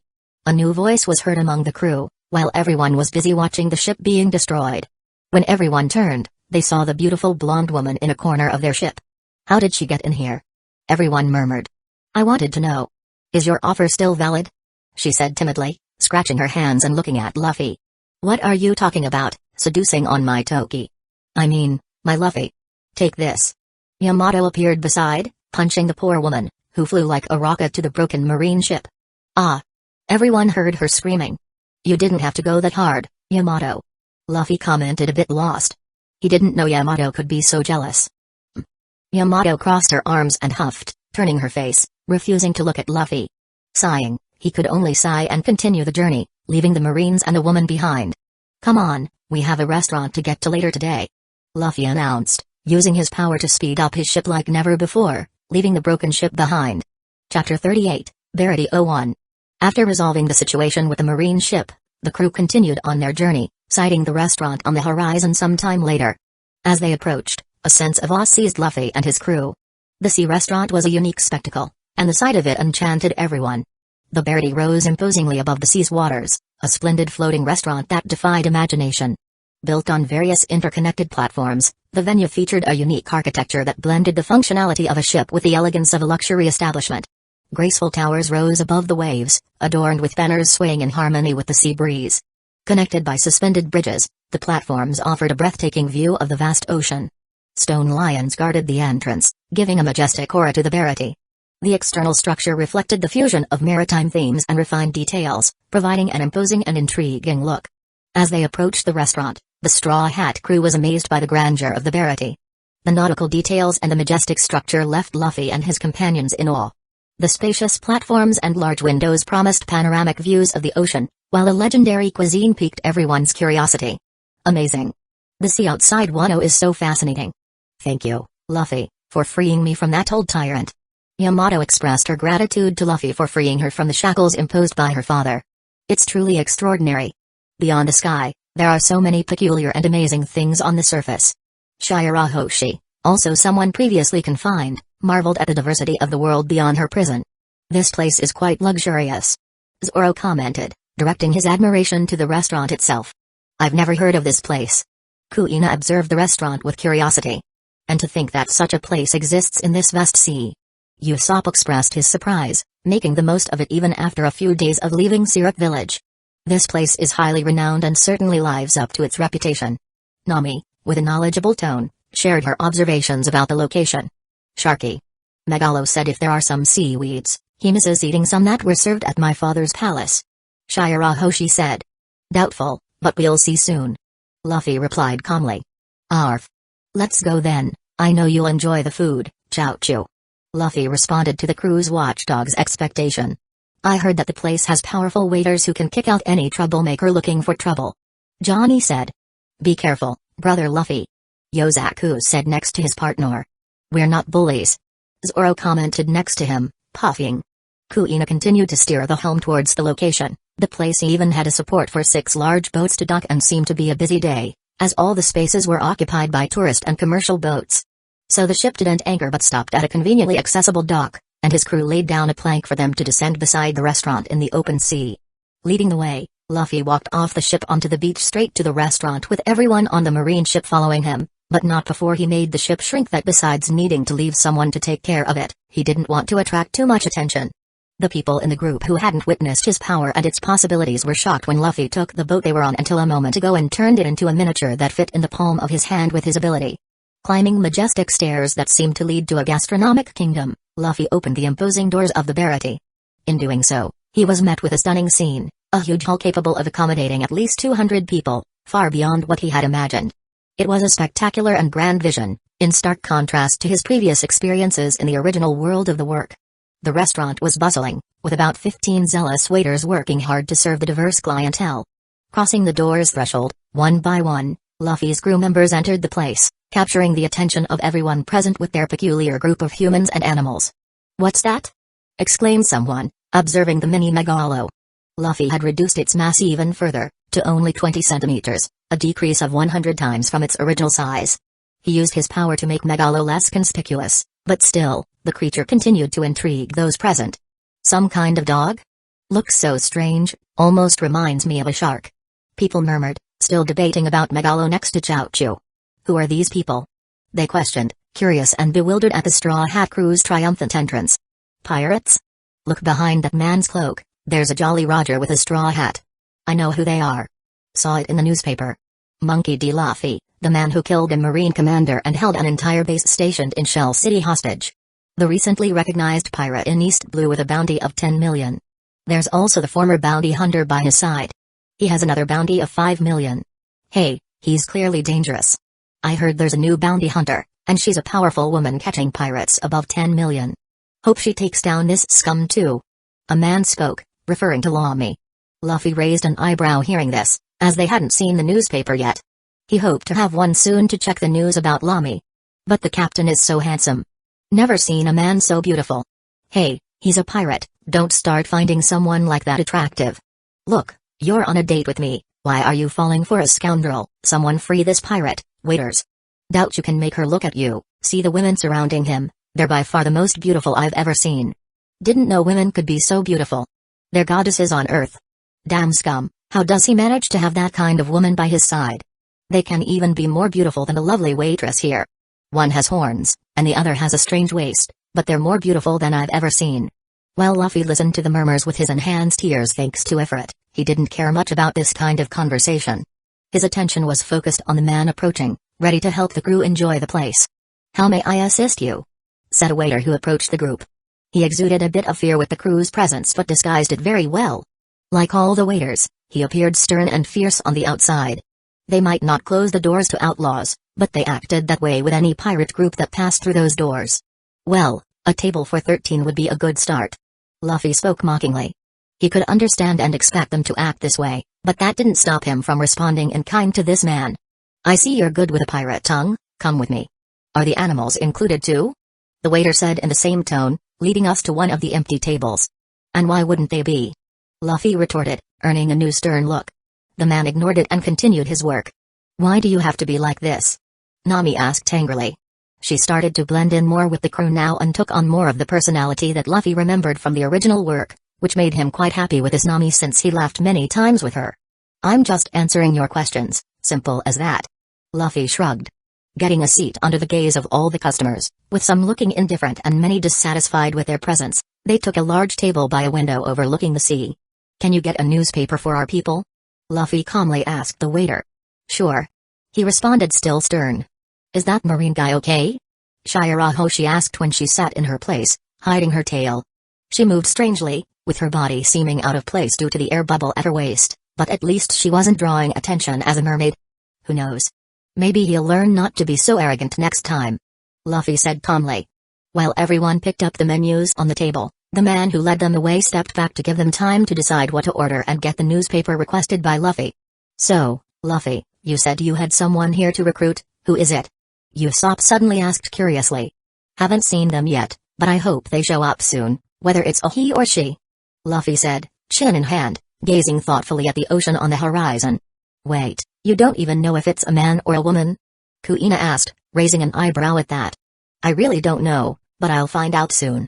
This statement left not only Kuina but also Nami, Zoro, and Usopp stunned. Your newspaper. The man said, handing over the newspaper quite rudely. Will you be ordering anything? He spoke again. Luffy, annoyed by this attitude, spoke up. Not now, but Megalo and Chaochu, place your orders. Sharky. Oh. You heard, you can jot that down. Luffy smiled at the man. You. He gritted his teeth, being made a fool of by this man with the straw hat. He simply turned and walked away from the table, ignoring everyone. Oh? Chaochu asked, confused by the waiter's reaction. Don't worry, another waiter will come soon. Luffy tried to cheer up the sad dog. Why do you have to act like this? Kuina said while the others remained silent. Luffy seemed to want to annoy this waiter. I acted like this because I'll be classified by these staff as an arrogant customer, so they must have this person serve us. Luffy stated the obvious. Sanji would be called to attend to them since he must be the best waiter here, and it was necessary to deal with the more troublesome customers. Now let's check the newspaper. Nami ignored this and picked up the paper on the table. Some grand line information, like a meeting of the 7 warlords of the seas at the headquarters. Let's see information in the blues. Nami said, flipping through the pages. West blue, north blue, here, east blue. Nami said, looking at the information. There's information about Luffy, as we already saw at Kaya's mansion. Ah, information about Lami. Nami said and continued. Recently, while East Blue loses Zoro, a woman has proclaimed herself the newest bounty hunter. Starting her fame, she captured Buggy, the clown, a pirate with a bounty of 15 million. Her power seems to be even better than that, so there seem to be significant changes in the weaker sea, as this bounty hunter promises to hunt down all the major pirates of the sea. Nami read. They seem to be making a big deal about her. Kuina said solemnly. So, Lami is from your crew? Johnny asked, amazed. No need to be surprised. Luffy commented. Suddenly, Luffy heard footsteps approaching the table. He knew it wasn't the previous waiter, and the steps were delicate enough to be a woman's. So, you're not a man. Luffy murmured as he turned to look at the woman who stopped in front of his table. She was called as usual when there's a troublesome group, the waiters ask her to deal with them. As much as she draws attention for her beauty, she always manages to be deadly and beat up all the idiots. While she was resting and smoking a cigarette, Bob came to the kitchen a few minutes later, complaining that there was an arrogant pirate in the restaurant. Since she owed him a favor, she agreed to come to the table, surrounded by 13 beings, many of whom were strange, including animals. When she stopped in front of everyone, who had already turned to look at her, she noticed the gaze of the man who seemed to be the leader. Luffy looked at that woman with genuine surprise in his eyes. She was a tall, slender, elegant woman, with long pinkish short hair that falls in waves. Her eyes are blue and expressive, complementing her beautiful and refined face. She is usually seen wearing a tight restaurant outfit that highlights her figure. Luffy looked for her missing tattoos on her thighs in the next moment, but saw only smooth skin there. Her presence is marked by an aura of sophistication, and she is known for her calm and calculating behavior. His surprised look didn't go unnoticed by the woman, and she returned a look wondering if he knew her. Huh? Someone choked at the table, observing the silence that stretched between the waitress's gaze and Luffy's. His crew paid attention when Luffy said they would call the person he wanted to recruit, so they were curious if it was really this woman. "Do you know me?" The woman spoke a bit hesitantly, after a moment of silence, as she seemed a bit nervous for the first time, disliking the hawk-eyed and surprised gaze of the man. The surprised expression in Luffy's eyes didn't go unnoticed by the woman, who began to wonder if he knew her past. "Does he know my past?" That was her first question, accompanied by a look full of apprehension. "And no, no." Luffy stammered in his response, an unusual reaction for the captain who normally expresses himself with confidence. The captain's intriguing behavior caused everyone at the table to raise their eyebrows, surprised by this unprecedented reaction. "I think it's okay. So, can I take your orders?" She tried to dissipate the tension, glancing at Luffy, who still stared at her intensely. Seeing that Luffy remained silent, the crew members began placing their orders from the menu, with Shirahoshi helping Megalo and Chaochu choose their meals. "And you, what can I do for you?" She spoke cautiously, feeling strange in front of this man. He was very attractive to her, but the gaze that studied her all the time made her uncomfortable, as if he knew all her secrets. It wasn't the lustful look she was used to receiving from idiots. "Meat, lots of meat," was his simple response, and she quickly noted it down to leave. Seeing her walk away, Luffy noticed that everyone was looking at him strangely, especially Yamato and Nami. However, realizing that the waitress was moving away, he moved quickly, like a bullet. In the next second, he stopped her in the middle of the restaurant, holding her hand. She felt the touch and suddenly turned around angrily, ready to kick whoever held her so rudely. Her body spun quickly, gaining momentum, and she kicked the person who held her. The noise caught everyone's attention when the waitress was still in the air, with the pen stuck in the man's head. Surprisingly, the man showed no signs of pain or discomfort from the impact of the kick. He simply looked embarrassed while his foot, with a high heel, still pressed gently against his cheek. Boom! The noise echoed, capturing everyone's attention in the restaurant. The waitress still hovered in the air with the pen stuck in the man's head. Surprisingly, the man showed no signs of pain or discomfort from the impact of the kick. He simply looked embarrassed while his foot, still with a high heel, pressed gently against his cheek. "Sorry about that, but I couldn't help but ask when I saw you." He spoke awkwardly, leaving the woman even more stunned when she finally landed on the ground. His arm didn't disconnect from the man's hand, and many waiters watched the scene angrily. They were friends with the woman and always protected her from men who tried something. However, she dealt with all the idiots alone, needing only a few kicks to knock out any smart aleck. This was the first time a man had approached her without her being able to react, leaving her intrigued. Especially because he took her kick as if it were a child's play, showing surprising indifference. "What do you want?" she asked cautiously, trying to pull her hand away. I want you to join my crew," he finally declared, creating a silence that spread throughout the place. Employees, customers, and even Luffy's acquaintances were stunned by the revelation. WHT. The pink-haired woman with a snail-shaped eyebrow screamed in astonishment, echoing through the restaurant and increasing the commotion among those present. Author's notes: for me, women with supreme beauty in One Piece are, first of all, young Big Mom, then Yamato, Hancock, and Shirahoshi, so they will always be on a level beyond any other. Of course, then comes Nico Robin, Nami, and Vivi. Despite all the women in this world, I've always liked Nico Robin the most. Sometimes I will use the sense of smell to describe some situations because Luffy has a mythical zone devil fruit, so it makes sense for him to use some benefits of the animal. The fight with Mihawk won't change much for Zoro, but how will Luffy and Yamato react to it, being the two strongest? Will Luffy stay quiet while the world's greatest swordsman leaves, or will he fight with Yamato by his side using his mythical zone? Chapter 39, Verity 02. I want you to join my crew," he finally said, creating total silence in the place. Everyone, from the staff to Luffy's acquaintances and customers, was stunned by the revelation. "What?" the pink-haired woman with snail-like eyebrows shouted in astonishment, echoing the small commotion throughout the restaurant. "I can't believe the person I'd encounter in this place was neither Sanji nor a female version of him, but his own sister." Luffy smiled, looking at the pink-haired woman. He acted so weird because he was shocked and couldn't let this woman go, so he went straight to the point. "What are you talking about, so suddenly?" the woman shouted with a comical face at Luffy. She's even more comical than in the anime. Her story is different from the original, so I believe her personality is more like Sanji's, since her story should be the same as his. Although she doesn't seem like a pervert, that's good. Luffy reflected as he analyzed the woman in front of him. "Ha ha ha, sorry for it being so sudden, but I've already decided. I want you on my crew, And I won't change my mind. Luffy smiled confidently. How do you ask such a thing? No, you're randomly stating it as if I don't have a choice. She shouted again, with a comical face.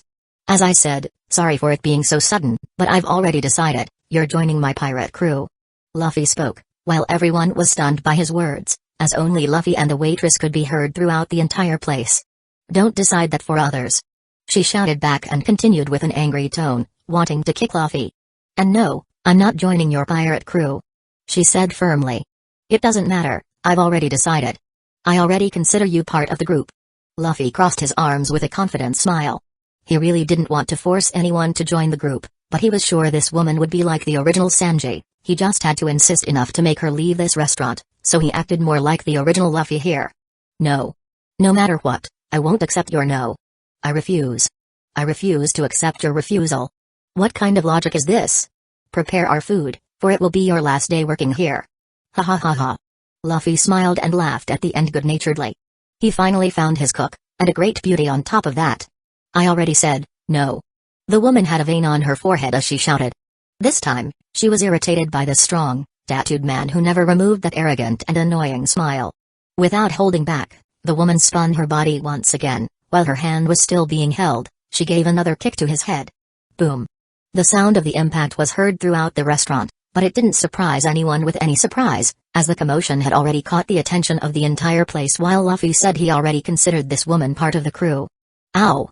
You have a powerful kick there. Great, I'll take you. Luffy smiled, with a delicate leg stuck next to his face, unfazed. Contrary to what most expected, Luffy's neck didn't even move with the woman's kick. He seemed totally oblivious to the fact that he had just received this blow, as his smile didn't waver a millimeter. What the hell are you? The woman shouted amazed. Her kick was always powerful, no matter what she kicked, but now there was a monster in front of her who didn't care about receiving her blows. Me? I'm your captain, didn't I mention? Luffy joked, smiling at her. I'm not a member of your crew, why do you insist on this? She spoke dejectedly, tired of the strange man's persistence. While the two conversed in the middle of the restaurant, the Straw Hat crew couldn't be more stunned by the scene. Luffy really is relentless. Usopp commented at the table, observing the situation. But this woman seems pretty hard to convince to join the crew. Zoro commented beside him. Calm down, Yamato. You're breaking the table. Kuina shouted at an enraged Yamato, as she cracked the table with her grip, glaring at Luffy. I doubt he can convince this woman. Clearly, she doesn't like how Luffy is approaching her. Nami complained beside. Ouch. Sharky. Ouch-sama said Luffy-sama should offer her some pedigree. Shirahoshi innocently said, making everyone facepalm. That's dog food. Nami responded, frustrated. Brother Luffy is so cool. Johnny and Yozaku exclaimed in unison, admiring Luffy's persistence in the situation. Skorky desos and Jitsugana Britsos. Said the woman named Johnny. It's true, my love, the love among the young ones is quite active. This young man already has so many women and is starting life, ho-oh-oh. Kyrie, the man, replied with a laugh, continuing their conversation. He reminds me of my youth. I was so popular with women. He said nostalgically. Okaza? Say jamaganaw I adrosa amagan contacts slita these brr? I see how sure Isles? Kazrio sitskari nik rita now, ilawi shy. She said simply. Don't talk like that. After I met you, I only had eyes for you and no one else. He defended himself. Who's talking about lovers? Yamato, Nami, and Kuina shouted at the same time, dissatisfied with how the man spoke about Luffy and other women. Are all these women jealous? Usopp cautiously asked beside. And Shy? Zoro pointed to the mermaid at one end of the table. Shirahoshi had a deep blush on her face in her corner after these words, unable to lift her face as she fidgeted with her hair shyly. I have to ask my father for permission before having Luffy-sama as my husband. She said timidly. Don't say such things like that. Nami shouted at her. Now, the scene with Luffy and the pink-haired woman in the middle of the restaurant. Luffy looked at her and spoke with an apologetic tone. Sorry, that was uncouth of me. First of all, may I know your name?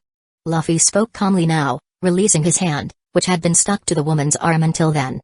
The woman looked at him and spoke, crossing her arms, as Luffy released his hand. It's impolite to ask for a name without introducing yourself first. She said, raising an eyebrow. Luffy opened an even bigger smile and spoke so naturally that it seemed like he had repeated this phrase 10,000 times. I'm Monkey D. Luffy, the man who will rule the seas, and you? I am Reiju, just Reiju, nice to meet you. Wait, rule the seas? You seem strong, but that doesn't seem possible. She said, looking at Luffy like a fool. I might not do it if I didn't have a cook since I'll need to eat a lot while sailing and conquering stuff.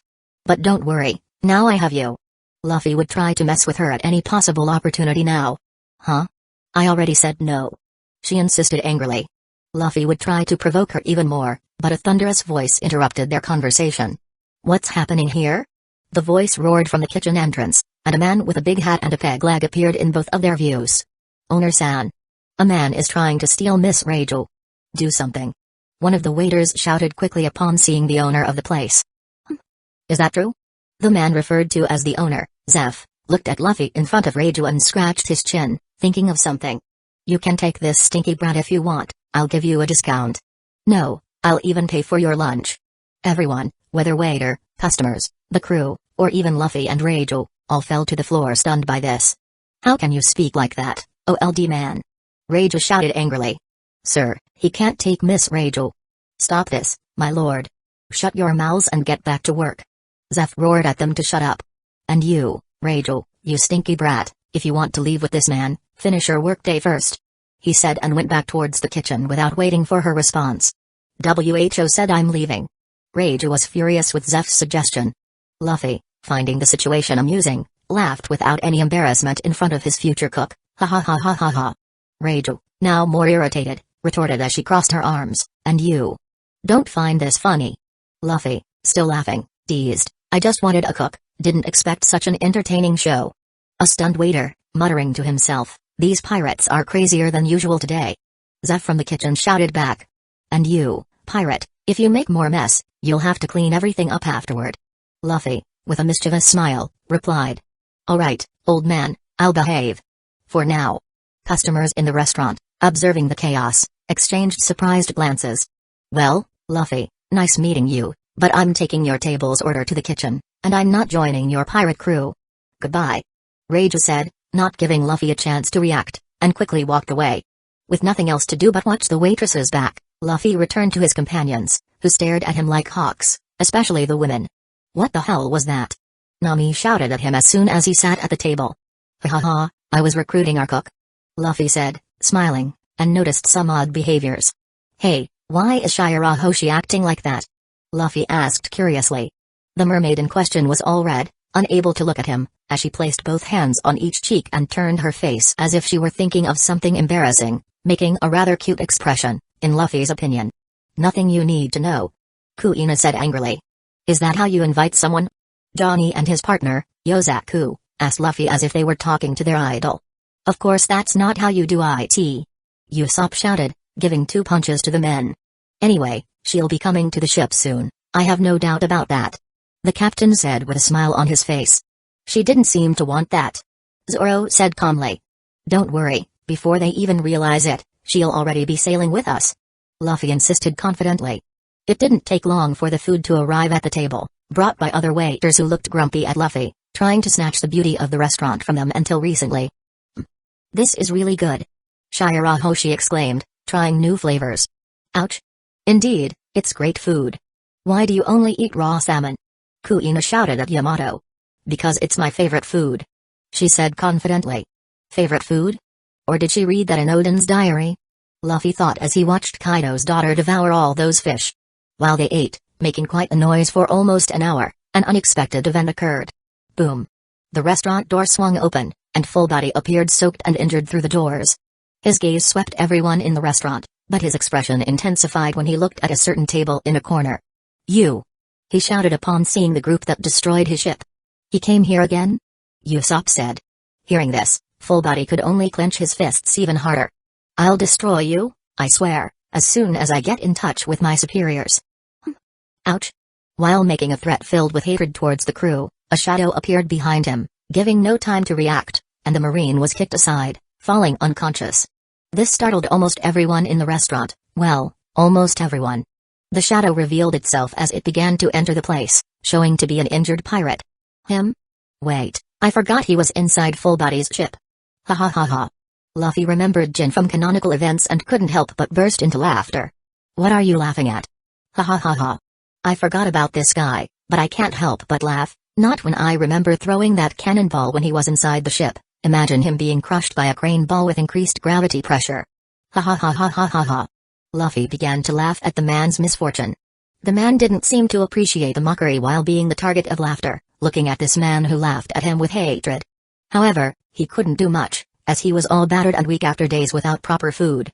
As if he couldn't feel more hatred, even without knowing what really happened, he was in his cell, trying to conserve his strength. Suddenly, the ceiling began to crack, frightening him immensely. When the ceiling finally gave way, he saw a giant, dark ball with several hundred kilos falling on him. He narrowly escaped not only being hit by a bullet falling from the ceiling but almost drowned inside his cell. His luck was that the impact broke the bars that held him, allowing him to swim back to the surface, where the Marines had to bring him to the restaurant without handcuffs. Chapter 40, Verity 03. He's Jin, from the Dawn Creek Pirates. A customer shouted in amazement, echoing the surprise throughout the establishment. The most powerful pirate group in East Blue? Another voice spoke with evident fear, creating a wave of apprehension among those present. Ha! Luffy, who was still laughing at Jin's situation, completely ignored the common customer's despair around him, receiving strange looks from everyone. Hey, this guy is crazy. He may be a 10 million pirate, but he's messing with one of Dawn Creek's main members. He's asking for death. Ha ha ha ha. I couldn't help but find this man's situation funny. Luffy said to his companions, indifferent to the comments coming from other parts. You seem to be in a good mood. Zoro couldn't help but comment on the side, watching the confusion unfold. Stop laughing like that, you're attracting too much attention. Nami yelled at Luffy. If Dawn Creek hunts us down, won't we be in trouble? Usopp asked a bit cautiously, voicing his concerns. Jin, not liking any of this, ignored it for now and walked to an empty table, sitting down and waiting for service. Silence fell over the place once again, at least for the customers, while Luffy squeezed the last laughs out of his throat. A waiter with a funny expression approached the solitary Jin, a waiter Luffy had not seen before. When he reached the man from Dawn Creek, the waiter seemed like a terrible actor, displaying a forced smile and scratching his hands while saying, "Dear customer, how may I assist you?" The clearly weak performance was quite funny in Luffy's opinion. Food, just food, and a lot of it. Jin said desperately. Sure, but may I ask beforehand if you have money to pay? The waiter said, closing his eyes with his smile more forced than usual. Will a bullet do? Jin simply spoke, pointing a gun at the waiter's head. So, you don't have a penny, do you? The man asked, maintaining that strange smile. Crack. Before Jin could react, the waiter clasped his hands and connected the pirate to the ground. Jin didn't even realize when he was hit, lying there like a kicked dog. Oh. The crowd found this surprising. Patty, you broke a chair, I'm deducting IT from your salary. Zeph shouted from the kitchen entrance, coming out as soon as he heard another commotion. That's strength. Kuina found it surprising. If you don't pay, you're not a customer. Patty said, crossing his arms in front of the man on the ground with a fierce expression, much different from what he had until then. Jin was stunned, his stomach growling at this moment, showing how weak he was to react. That's right, waiter. You got him there. While customers and waiters celebrated, Luffy noticed Reiju once again, next to the owner, simply turning around to the kitchen when Patty grabbed Jin and dragged him through the restaurant. The waiter Patty simply threw Jin out of the boat. That was harsh. Nami murmured. Is this pirate really dangerous, Luffy-sama? Shirahoshi asked, showing her concern for the unusual event. No, just an ant in this sea, all pirates are weak here. Luffy simply spoke, his voice echoing through the relaxed atmosphere of the restaurant. His eyes observed the movement around, while his mind seemed to wander in thoughts. Meanwhile, Luffy couldn't help but notice Reiju once again leaving the kitchen, balancing a plate full of food toward the restaurant's door. So, you behave like Sanji in the end? Luffy thought, making a connection between the mysterious cook and the former crew member. While everyone returned to enjoying the delicious food, he saw the waitress and cook return to the kitchen with the empty plate. Without worrying about it, Luffy redirected his attention to his companions, ignoring the momentary commotion. And what do we do now? I'm so full. Yamato spoke, patting her slightly swollen belly directly. Can't you behave like a woman at least? Nami yelled, expressing her frustration with Yamato's carefree attitude. What do you mean? I'm a man. She said clearly, provoking strange looks from everyone around. Then why are you jealous of Luffy? Kuina asked in amazement. Because he's my woman. Yamato said confidently, revealing her momentary drunkenness. Wow, I regret approaching her like this. This is getting confusing and out of control. Luffy exclaimed internally, while everyone around slapped their foreheads, perplexed by Yamato's unexpected declaration. Forget about her, she's always like this. During our adventures, she'll understand she's a beautiful and delicate lady. Luffy broke the silence, prompting a pout from Yamato. But before Yamato could respond, Luffy changed the subject. Anyway, let's stay here for now. Interesting things are about to happen soon. Luffy said with a mysterious smile. Interesting things? Zoro asked, raising an eyebrow. Ho? Ha ha ha ha, it's going to be quite interesting, especially for you and Kuina. Luffy said, maintaining the same enigmatic smile. Kuina found it curious but didn't inquire further, trusting Luffy's words. Luffy and his crew spent the next 2 hours in the restaurant, enjoying good food and drink. The atmosphere was lively and noisy, with laughter and conversations filling the air. While the crew ordered more drinks and had fun, the restaurant returned to a relaxed atmosphere.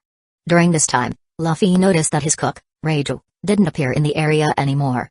She seemed to have withdrawn to the kitchen or some other unknown place. Luffy didn't pay much attention to it, as he was busy having fun with his companions. Full Body, on the other hand, managed to arrange a ride for himself, the severely injured woman, and his subordinates using a commercial ship that would take them to a nearby naval base.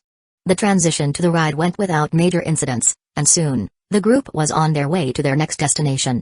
Back in the restaurant, Luffy and his crew formed a lively and noisy group at the table. Customers and some waiters seemed to dislike the commotion, but no one dared to disturb the group, knowing that all orders had been duly paid. The table remained a stronghold of laughter and conversation, standing out amid the rest of the restaurant. As time passed, Luffy observed the surroundings, eagerly anticipating the next twists and surprises that awaited him. It's a pity, in Luffy's opinion, that Reiju didn't appear at the table again, otherwise, he would have teased her a bit more. As predicted by the captain, after some time, a colossal shadow projected over the restaurant, obscuring the light coming through the windows. Before anyone could react, the entrance door burst open with a bang. Surprise was plastered on everyone's faces as Jen entered, carrying a visibly injured and exhausted Don Krieg. Don Krieg's armor was visibly worn and damaged, indicating a long journey or possible recent confrontations. Its original metallic sheen was obscured by scratches and stains, revealing signs of previous battles.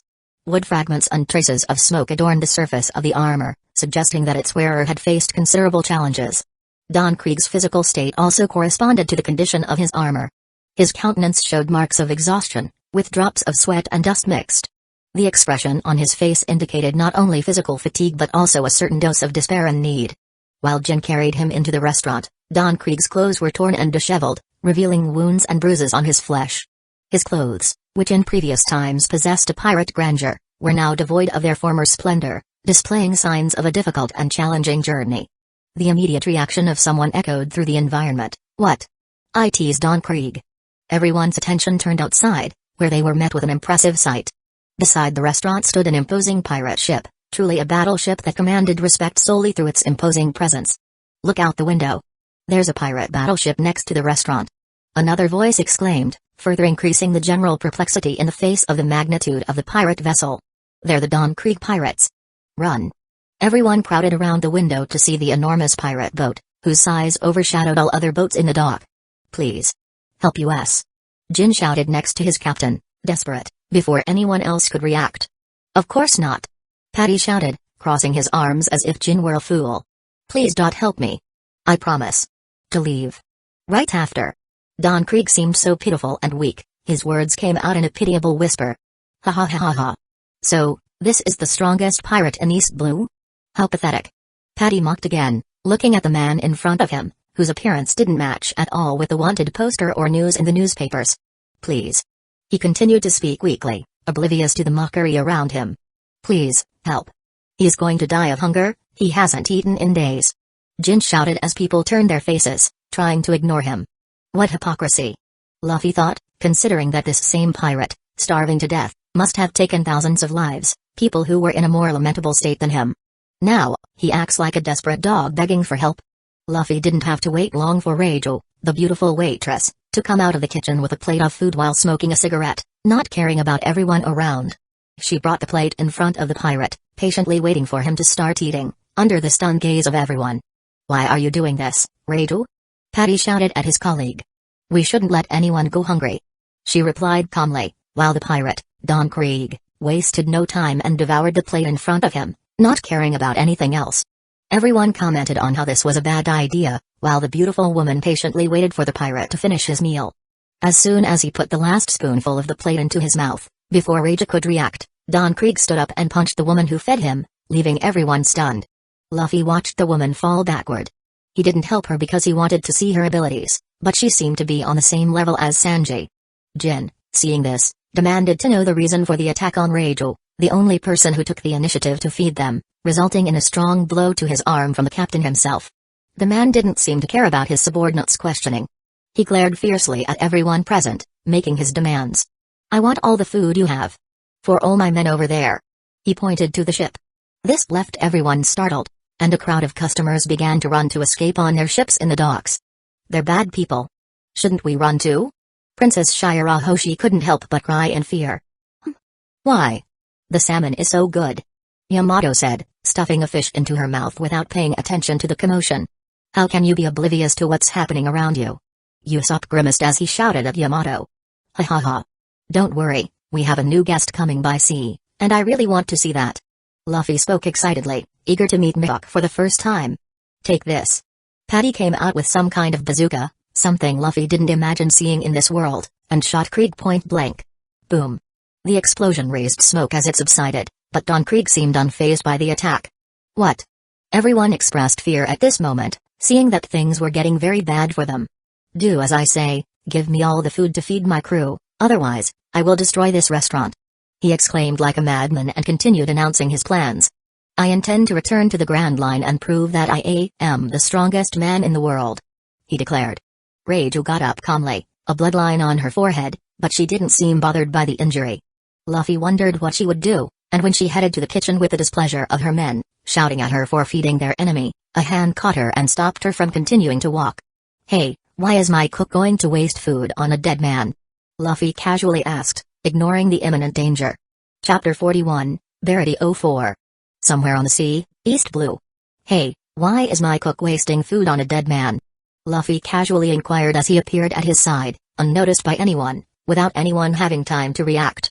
A heavy silence hung in the atmosphere, echoing like a verdict after the spoken words. The most dumbfounded person was Don Krieg, wondering if he had heard correctly. What did you say? The pirate in question squinted at Luffy. You didn't hear? Luffy mocked before continuing. I said there's no reason to waste food on a dead man. Am I not right? Luffy calmly looked at the pirate, his words laden with disdain. Are you insane? Raja couldn't help but speak, finding the man's behavior quite reckless. Uttering such words only served to escalate the already tense situation. Do you know who I am? Who are you to speak like this to the strongest man in the world? Krieg spoke angrily, as if his reputation meant little to this unknown figure with a straw hat on his back. Unfazed by the tension in the air, Luffy, with a mocking smile, responded, his name is Monkey D. Luffy, a rookie pirate with a bounty of 10 million Baileys. Jin, still on the ground after being punched by his own captain, intervened, providing information that could further stir the tense atmosphere. 10 million? Ha ha ha, he must be quite ruthless then. Krieg replied, showing a disdainful smile. Luffy was intrigued by the pirate's reaction. I have a proposal that can save your life after those bold words. If you join me in the Grand Line under my command, I'll forgive you for everything you said and let you live. Krieg offered, with a greedy smile, hoping to attract a new recruit to his crew. Let me live? Are you kidding me? Luffy looked at the pirate as if he were staring at a fool clad in armor. Let me tell you something, Don Krieg. Do you think you have qualifications to subjugate me? You can't even fight in the Grand Line, just a failure who ran away after being kicked. The strongest man in the world? You have ambitions you'll never achieve. Luffy said calmly as he began to walk towards the man at a slow pace, a challenging smile on his face. Don Krieg, still recovering from the shock of hearing Luffy's mockery, responded with a mix of anger and disbelief. You damn rookie, think you can belittle the great Don Krieg? I have a fleet. Men. Weapons. Nothing can surpass my power. Luffy, maintaining his serene expression, retorted, a fleet, men, and weapons, is that all you think you need to be the strongest? The Grand Line is not so forgiving, my dear. Here, real strength means more than a number of followers or an arsenal. It means facing challenges that make others tremble. Are you ready for that, Don Krieg? Enraged, Krieg tried to maintain a confident pose. You're just an insolent kid with a bounty of 10 million. I'll show you what happens when you dare to challenge the great Don Krieg. Luffy, now just a few steps away, responded with an ironic smile. Show me, then. I'm looking forward to seeing if there's any real substance behind all these empty threats. You. I've made up my mind, I'll kill you here and now. Don Krieg roared, fueled by fury. Luffy's comments about his failure in the Grand Line hit him like a direct blow to his already wounded pride. He completely ignored the recruitment idea, focusing only on annihilating the challenger. No longer caring about any possibility of recruitment, Luffy continued his approach, triggering an impulsive reaction from Don Krieg, who threw a powerful punch towards the man in the straw hat. Dodge that. Reiju, closer to the scene, expressed disapproval urgently. Boom. Luffy showed no interest in evading, absorbing the impact directly, without retreating an inch. Silence settled for a moment, interrupted by Luffy's calm and mocking voice. Is that all? The strength of the strongest man in the world? What a joke. His words hung in the air, echoing the apparent inadequacy of Krieg's attack. What? Krieg instinctively stepped back a few meters, surprised by Luffy's seemingly unyielding resistance to the blow. The proud self-proclaimed strongest man in the world now found himself perplexed in the face of the rookie pirate's audacity and confidence. Even facing my blows without showing any reaction, this punch wasn't a joke. He didn't even move an inch. Reiju exclaimed, impressed and incredulous at what she had just witnessed. This man doesn't seem to be joking. Zeph was stunned by Luffy's apparent impassiveness in the face of the received blow. Even in his days as a pirate, few could afford to resist such a ruthless strike as if it were nothing, and most of them would be composed of monsters from the Grand Line, not by a seemingly random man who had emerged out of nowhere in this unknown sea. Let me show you what you didn't learn in the Grand Line. Luffy smiled and said calmly, completely ignoring the bewilderment around him. Shii. With a cutting sound of wind, similar to the use of instant transmission, Luffy tilted his heels and appeared in front of Krieg. The pirate, realizing the proximity of danger, quickly raised a cape with iron spikes to protect himself. Luffy, however, didn't stop, launching another punch towards his opponent. Krieg, who had initially sported a confident smile, watched in surprise as Luffy's fist pierced through his spikes, effortlessly destroying them as it advanced through his defense. Boom. The punch went through the spikes and hit Krieg's armor, cracking and denting it easily with Luffy's impressive strength and speed. The pirate captain was thrown, stunned and yelling, towards the opposite wall. Collision. The wall near the door exploded as Don Krieg flew like a projectile in that direction. Don Krieg! Jin shouted, alarmed, on the ground, witnessing his captain, whom he considered invincible, being thrown so easily. That was fast. Yamato commented at the table, as they, the only present customers, watched the scene as if it were a spectacle.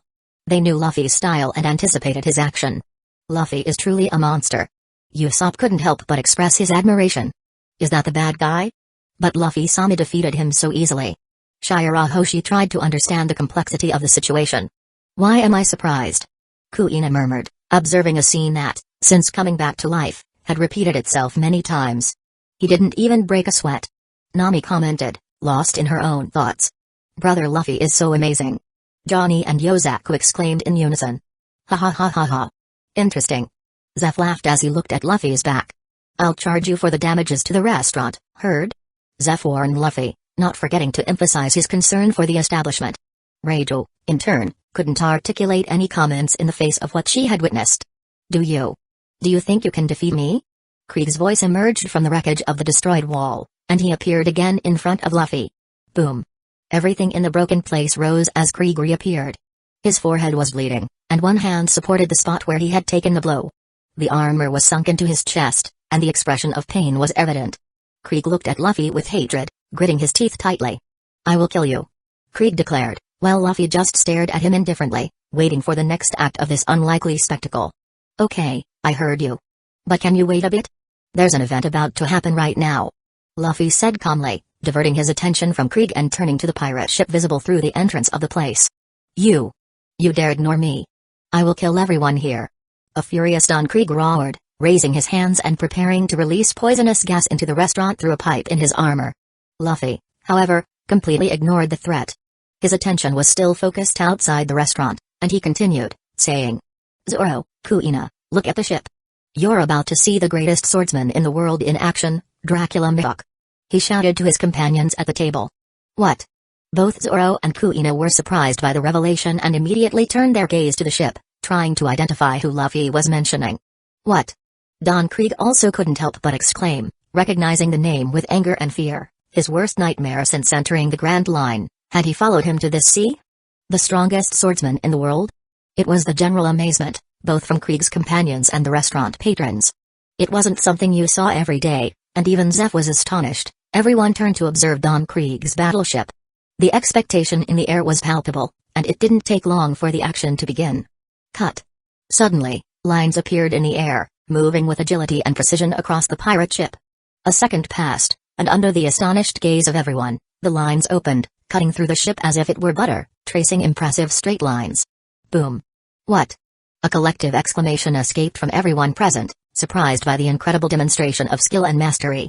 The almost instantaneous destruction of the pirate ship left a lasting impression, spreading shock and admiration throughout the area. Don Krieg couldn't help but express his astonishment in front of Luffy, realizing that the man who had destroyed his fleet days ago was also present. He really followed me here? He murmured again, fearing the presence of Mihawk. Anyway, you're no longer needed, so die.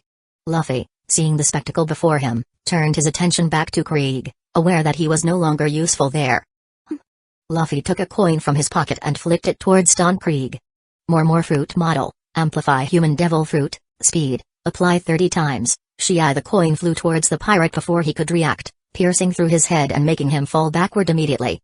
No one noticed when he died, as attention was focused on the small raft with green sails. A lone man was in the middle of it, with a massive sword on his back, one of the 12 Supreme, the black blade known as Yoru. Captain. Luffy heard Zoro suddenly. Luffy diverted his attention from Don Krieg's lifeless body and turned to Zoro. Let me challenge this man. I want to prove that I'm the strongest swordsman in the world. He said with determination. You. Kuina expressed surprise at his side. She also wanted to challenge Mihawk, but she knew she was 11 years behind and recognized that Zoro was stronger than her currently. Luffy watched the scene and let out a deep sigh. You can challenge him, and even if I say you're not ready now, I know you would defy my orders anyway. The only thing I'll ask is, just don't die. Luffy expressed calmly, understanding Zoro's ambitions and aware that the swordsman could find death there. Without wasting time, Zoro hurriedly stood up from the table and headed determinedly towards the restaurant's entrance. Mihawk, navigating among the wreckage of ships towards the restaurant, paid no attention to the countless low-level pirates in despair around him, clinging to the few parts of the battleship that were still intact. Mihawk, who had been watching Don Krieg the whole time, was surprised when the pirate was killed by a small object flying towards his head amidst the chaos. He immediately captured some familiar element. That hat. He immediately recognized Shank's hat being worn by the man who had just eliminated his target. Dracula Mihawk. Suddenly, he heard his name being shouted with determination, diverting his attention from Luffy. He looked to the side. Zoro emerged from the restaurant with determination and shouted. Mihawk saw where a green-haired man on the restaurant's deck was staring at him as if he had found a treasure. The determined expression on Zoro's face revealed his intention to face the legendary Dracula Mihawk, the greatest swordsman in the world. A child. Mihawk murmured, surprised. Dracula Mihawk. I am here to face you. Exclaimed Zoro, jumping from the restaurant to the wreckage and running towards Mihawk. Mihawk observed in silence. I am here to face you. Shouted Zoro again, continuing his charge. Your title of the strongest swordsman in the world will soon belong to me. He declared with determination, displaying a confident smile. What a naive child. Commented Mihawk, seeing before him a fool full of determination. Chapter 42, Verity 05. I am here to face you. He said and continued. Your title of the world's strongest swordsman will belong to me soon. He spoke with determination and a confident smile. What a naive child. Mihawk couldn't help but comment, seeing a fool in front of him. Mihawk paid meticulous attention to Zoro, his sharp eyes registering every movement of the swordsman who had just issued a challenge. A cold and unperturbed expression adorned the face of the legendary Dracula Mihawk as he analyzed the green-haired youth before him. The eyes of the world's greatest swordsman seemed to penetrate Zoro's skills and determination, evaluating him in a silence that echoed with the intensity of the imminent battle. Faced with this penetrating gaze, Zoro couldn't contain his anger. Don't underestimate me. He shouted in response to Mihawk's words, his emotions boiling in the face of the renowned swordsman's arrogance. Underestimate.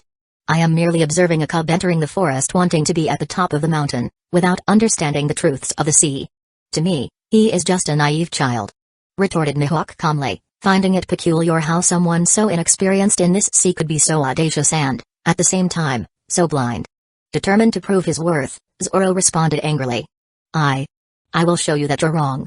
The words came loaded with determination, echoing on the restaurant's deck alongside the murmurs of those witnessing the intensity of the impending clash. Zoro.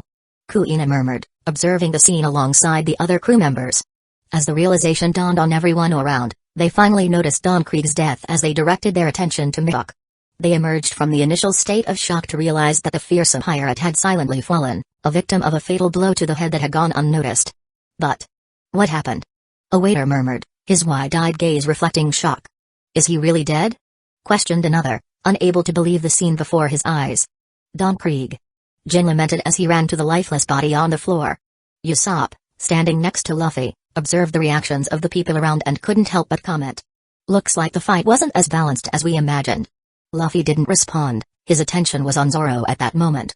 While astonishment took hold of the environment, some began to exchange glances, trying to comprehend how such a feared man could be defeated so suddenly and discreetly. The ensuing silence was punctuated only by the subtle murmur of the crowd processing the scene before them. Kuina left the table and went towards Luffy, concerned about Zoro.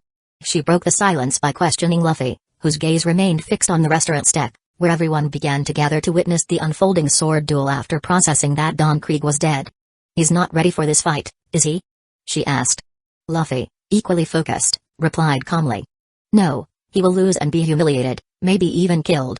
Luffy's words alarmed Nami, who went to them, and she hurriedly suggested. Hey, shouldn't we stop him then? Concern in Nami's voice was evident in the face of the dark prospect looming in the imminent duel. We can't, even if I tried to put some reason into Zoro, he has his own determinations and dreams, even if it's foolish to die in his first attempt to pursue this dream. He is determined to die here, chasing his ambitions. Luffy commented, and everyone could only remain silent, turning their attention to the duel, or if they could call it a duel, in the next few minutes. Zoro stood on the wreckage of the ship, his slender figure denoting an aura of determination and fury. Meanwhile, Mihawk observed him with a serene expression, almost as if he were contemplating a mere 10-year-old boy, completely unaware of the challenge he had thrown. Come and fight. Zoro shouted, anger reflected in his eyes. Well, then, let's see what you're capable of, pup. Mihawk mocked, gracefully leaping from his raft to the area where Zoro was positioned. Don't underestimate me. Zoro retorted, his fury amplified when Mihawk drew a small knife from his neck, indicating that he would face Zoro only with that modest instrument. You must be joking. Kuina responded, perplexed, next to Luffy on the deck. Luffy couldn't help but mock her. You've only stayed in the East Blue your whole life. It's time to see how we are ants compared to the great powers of this world. His attention was fixed on the imminent fight, his eyes analyzing every movement. Returning to the scene of the fight, Zoro placed his main sword between his teeth while raising the other two in each hand. Don't blame me if you get hurt. Zoro said, mocking as he advanced toward Mihawk, who awaited the attack with unshakable calm. What unfolded next shocked most of the spectators present at Barity, including Krieg's defeated pirates. Zoro, having a clear view of the scene, was even more astonished than anyone else. His three-sword strike was halted by the knife in Mihawk's hand as soon as it touched the modest weapon. Zoro could hardly believe what he was seeing, but his disbelief did not prevent him from persisting in the battle. A dizzying exchange of high-speed blows unfolded, with Zoro attempting to hit his target unsuccessfully. Mihawk, on the other hand, toyed with the former bounty hunter, sporting a mocking smile on his face. Surprisingly, Mihawk didn't need to take a single step to dodge Zoro's attacks. With only one arm holding that small knife, he skillfully parried each blow, leaving the audience bewildered and humiliated as they witnessed Zoro being so clearly outmatched. Barity fell silent in the face of the display of disparity between the two swordsmen. He doesn't even stand a chance. Yamato said calmly, surprised by Mihawk's skill. She continued, expressing her thoughts in the face of the gradual revelation. And to think there are others so powerful in the sea. Her voice reflected disbelief. This revelation wasn't a surprise to Luffy, considering Yamato's isolated life context in a closed country where her own father blocked information about the outside world. She wasn't aware of many sea monsters that could rival Kaido. Is he really that strong? Nami asked, seeking to understand the extent of Mihawk's power. I'm not sure of the extent of his power, but I wouldn't doubt that he could cut Syrup Village Island in half with a single strike. Luffy said, shocking everyone with this impressive revelation. What? Usopp was the first to shout, expressing his amazement. Is our difference really that vast? Kuina couldn't help but tremble at the possibility of such a wide power gap. The realization of the discrepancy between Zoro and Mihawk was disturbing for everyone present at Barity. Are there people at that level of power? Nami exclaimed in fear as well. He's just one of the tips, there are many people in that category who are classified as the true monsters, and it's this group of beings that dominates the sea. Kuina, your dream is to surpass him, even knowing what kind of monster he is now, will you give up on your dream? Luffy asked, crossing his arms, his gaze fixed on Kuina, wanting to see her determination after imagining Mihawk's power. I will surpass him, No matter how many years I have to train or how many scars will be drawn on my body," she said, showing a determined look after a moment of hesitation. "Great, I would like to see your progress to the top of this world then. I'm sure Mihawk expects that too because it must be lonely always being at the top. Besides, usually, you stagnate when there are no rivals to compare your skills to," Luffy said, thinking that after Shanks lost his arm, he must have regressed quite a bit in his fencing, and that must have frustrated Mihawk since the world's greatest swordsman seemed to consider him a rival. Turning his attention back to the fight, Zoro was finally acknowledged by Mihawk at this moment. After a few blows and exchanged words, which showed a smile as he took Yoru from his back to face the young swordsman for the first time with recognition. A blow followed as the two crossed swords, breaking all of Zoro's ordinary swords a second later. Recognizing his defeat, Zoro opened his arms to Mihawk and said the same words as in the anime. "It's a shame for a swordsman to have a cut on his back," he said without removing the smile from his face. Admiring this, Mihawk struck Zoro head-on a moment later. "Zoro. This. Zoro-sama." Luffy's companions exclaimed with this, but Luffy looked at Yamato and said, "What does your haki say? Was it a life-threatening injury?" he asked. "No, it was superficial, although it will leave a beautiful scar," Yamato said. "Well, Johnny, let's get Zoro and take him out of there. Yamato, you come with me. Let's see what the difference is between us and the true monsters of this world," Luffy announced, jumping from the deck toward the space where Mihawk was with Zoro fallen. He grabbed a dazed Johnny as he advanced. Crack. Mihawk didn't need to look to identify who had approached, keeping his gaze fixed on Zoro lying down. "Johnny, take Zoro and take care of that wound," he instructed, and Johnny promptly lifted Zoro's body, quickly retreating from the scene like a rocket. He didn't want to stand in front of the world's greatest swordsman, especially after everything he had heard and seen. "You are." Mihawk finally diverted his gaze to the newcomer, assessing Luffy. "He must be eyeing the hat on my back, but it doesn't matter," Luffy thought, responding confidently and without hesitation in the face of this imposing monster. "I am Monkey D. Luffy, the man who will dominate the seas," Luffy declared calmly. A bold statement, especially coming from a child of the weakest sea. Mihawk commented calmly. "Oh? My swordsman fought you. Let me see the strength of the one who stands among the top of this world." Luffy stared at Mihawk without hesitation. Watching this, Mihawk couldn't help but have a peculiar gleam in his eyes. "It seems that this journey to this sea is quite enjoyable. I didn't think I would encounter such peculiar children," he said, but Luffy ignored the comment. "Anyway, you don't mind fighting against two at the same time, do you?"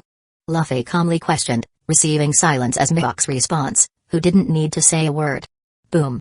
An explosion on the wood, in the middle of the sea, echoed next to Luffy, and Yamato arrived ready to fight, her kanabo resting on her shoulder. "Interesting. So, show me your determinations, children. Let's see if you are fit to dominate the seas in the upcoming era," Mihawk declared, assuming a combat position with Yoru raised.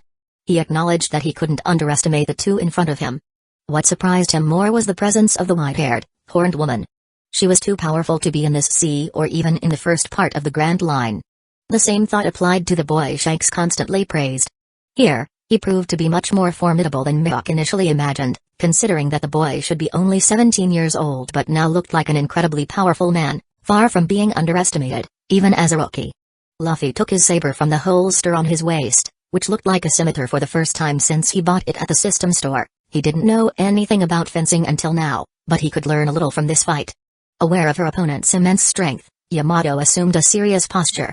Mihawk might not be as ruthless as Kaido, but she recognized that she couldn't underestimate the swordsman. Although she couldn't predict the outcome of a death match between them, she knew that Mihawk was capable of cutting her club in two, making him a formidable opponent. "Let's start," Luffy announced, an amethyst glow enveloping his body, while Yamato radiated a white aura. The tension in the air indicated that the battle was about to begin. Chapter 43, Verity 06. Somewhere in the sea, East Blue. Luffy drew his saber from the holster on his waist, which looked like a scimitar for the first time since he bought it at the system store. He didn't know anything about fencing until now, but he could learn a little from this fight. Yamato, knowing that her opponent was very powerful, took it seriously as well. Mihawk might not be as tough as Kaido, but she couldn't see who would win in a death match. Still, she knew that this man could really cut through that club, so he wasn't an easy opponent. "Let's start," Luffy announced, enveloping his body in an amethyst aura, while Yamato had a white aura. Regarding the silence that enveloped the area, only a strong wind echoed as a man and a woman radiated vibrant colors, facing the iconic swordsman before them. He kept his sword raised, patiently awaiting the unique display that would unfold before his eyes, aware that it was a rare spectacle, even for him.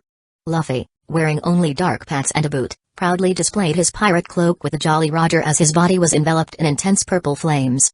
The flames, amidst an amethyst aura, gave him a wild elegance, highlighting his scarlet eyes that glowed with determination for the battle. Since Yamato wasn't entirely clear in the description, I made an interpretation. If adjustments are needed, please let me know. Beside him, Yamato also radiated intensely. A frigid aura, tinged with white, completely enveloped her. These two auras turned the atmosphere into chaos, creating winds that swept through the entire environment. The scene left all spectators stunned, while Krieg's pirates closest to them fled in terror, even though they were hungry and weakened. "What is this?" Usopp exclaimed in the group watching from the restaurant, his eyes widened at the spectacle of amethyst flames and icy aura. "Hey, where does this come from? How can they shine like this?" Reiju also asked, stunned, trying to understand the origin of that impressive power. "They are devil fruit users." Zeph answered for her, but his surprise was no less as his eyes remained fixed on the imminent battle about to unfold. "Fruits that give people powers just by eating them, like in legends?"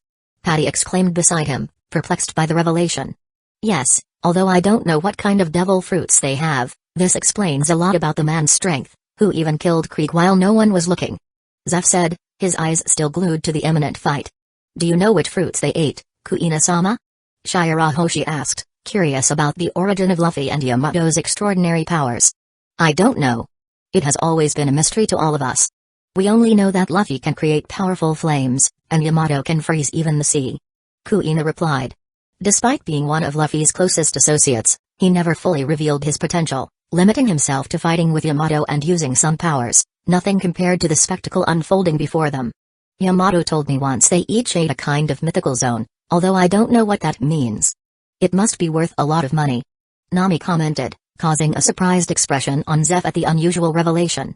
"Mythical zone? Are you really serious?" he exclaimed, looking quite frightened, drawing the attention of the other spectators. "What's the big deal, old man? Does that mean something?" Reiju asked, finding his reaction strange. "Listen, stinky brat, there are 3 types of devil fruits, Perumsha, Logia, and Zone."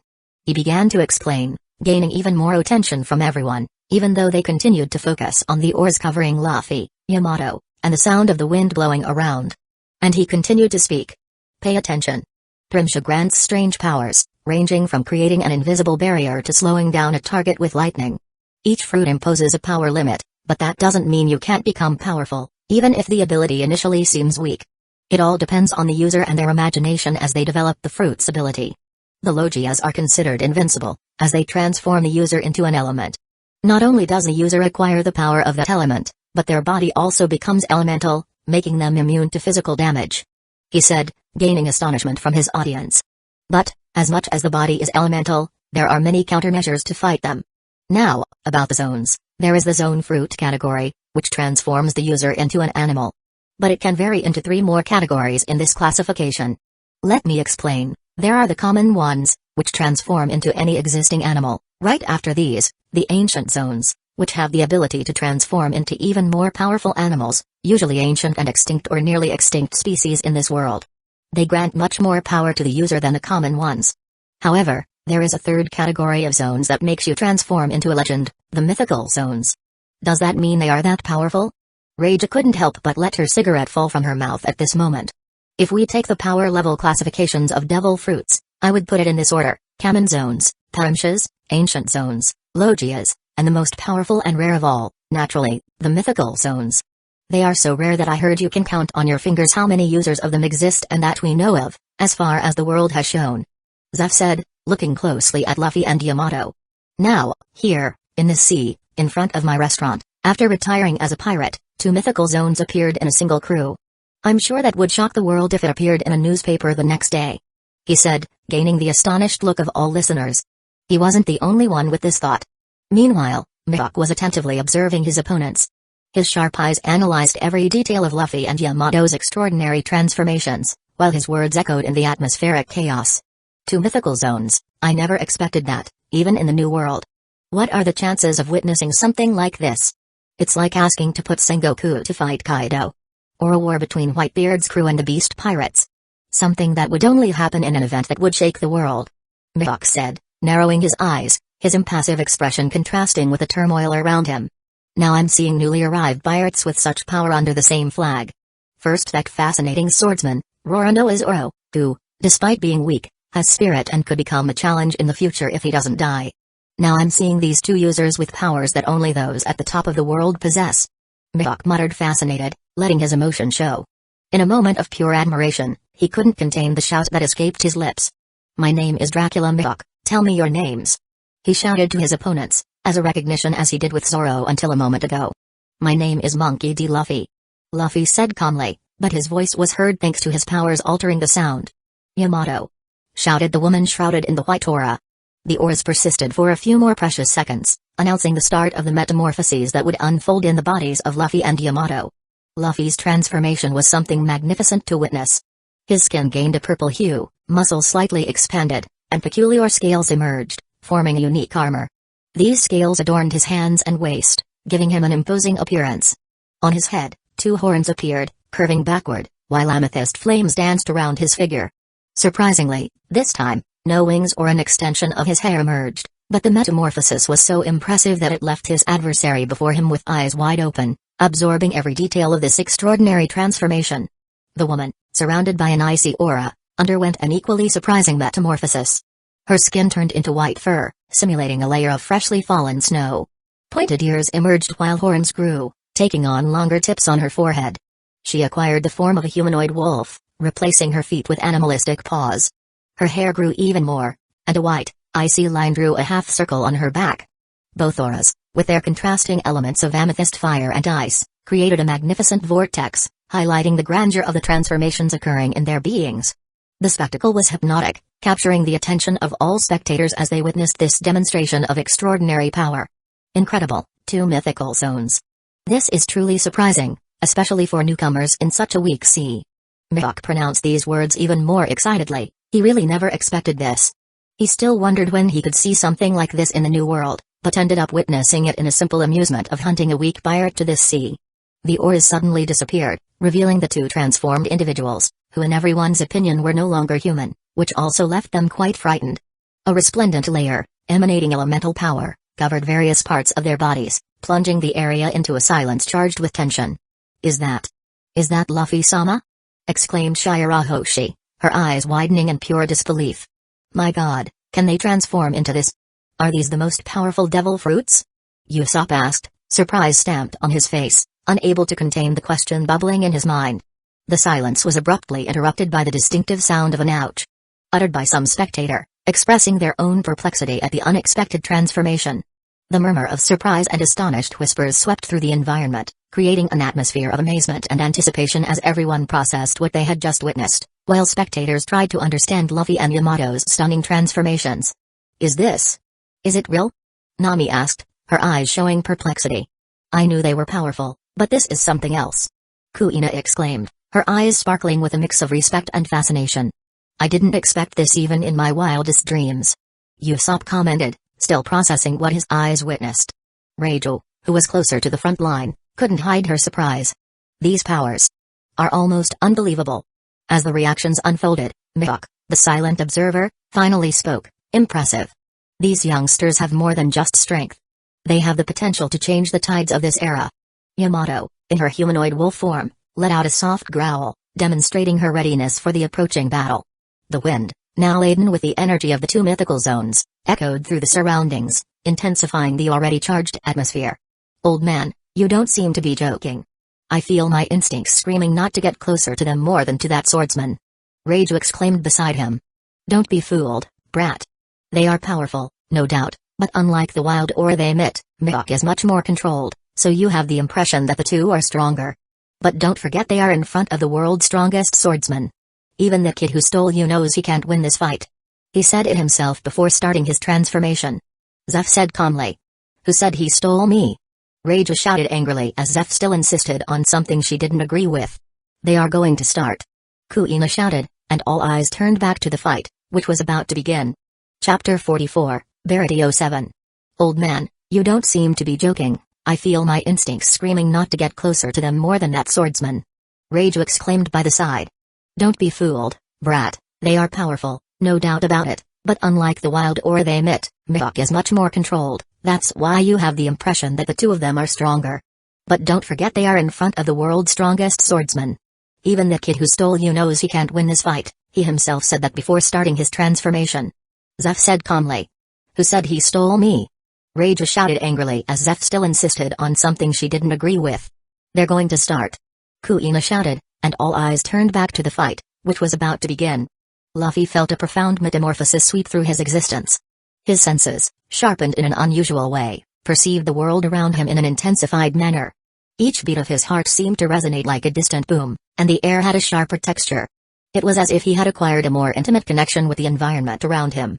Although he couldn't witness his own transformation, the perception of the change was imprinted in every fiber of his being. The astonished expressions on the faces of the spectators indicated that something extraordinary was happening. His body seemed to pulsate with an unknown energy, making him feel several times stronger than he had ever imagined. The heartbeats, now amplified in his perception, kept pace with the rhythm of his new form. The feeling of power emanated from the flames like waves of heat, and Luffy felt intimately connected to this fiery force that enveloped him. Phase 2 of his transformation had not only altered his appearance, it had amplified his sensations and instincts, preparing him for the imminent challenge. This sensory intensification created a visceral symphony in his mind, fueling his passion for violent battle. Every muscle, every fiber of his being was charged with formidable energy, and he yearned for the opportunity to test this new power against the opponent before him. It was Ifrit's own influence over him. Flames began to dance violently on parts of his body. Come on, Yamato. Luffy uttered in a calm tone, yet his voice carried a gravity and wisdom that transcended his age. Without hesitation, he took the first step, and as if disappearing in the blink of an eye, materialized in front of Mihawk. His figure raised the sword, ready to strike the first blow. After avoiding the transformation, his first decision was to boost his speed, an acceleration that defied comprehension. Moving as if he had mastered the art of teleportation, he increased his speed by 30 times, recognizing that this ability would be crucial to face a swordsman of Mihawk's caliber. The air trembled as his swift movements cut through the space between him and the feared swordsman. Swinging his sword with an almost careless simplicity, Luffy seemed to rely purely on his strength, without the slightest concern for posture or technique.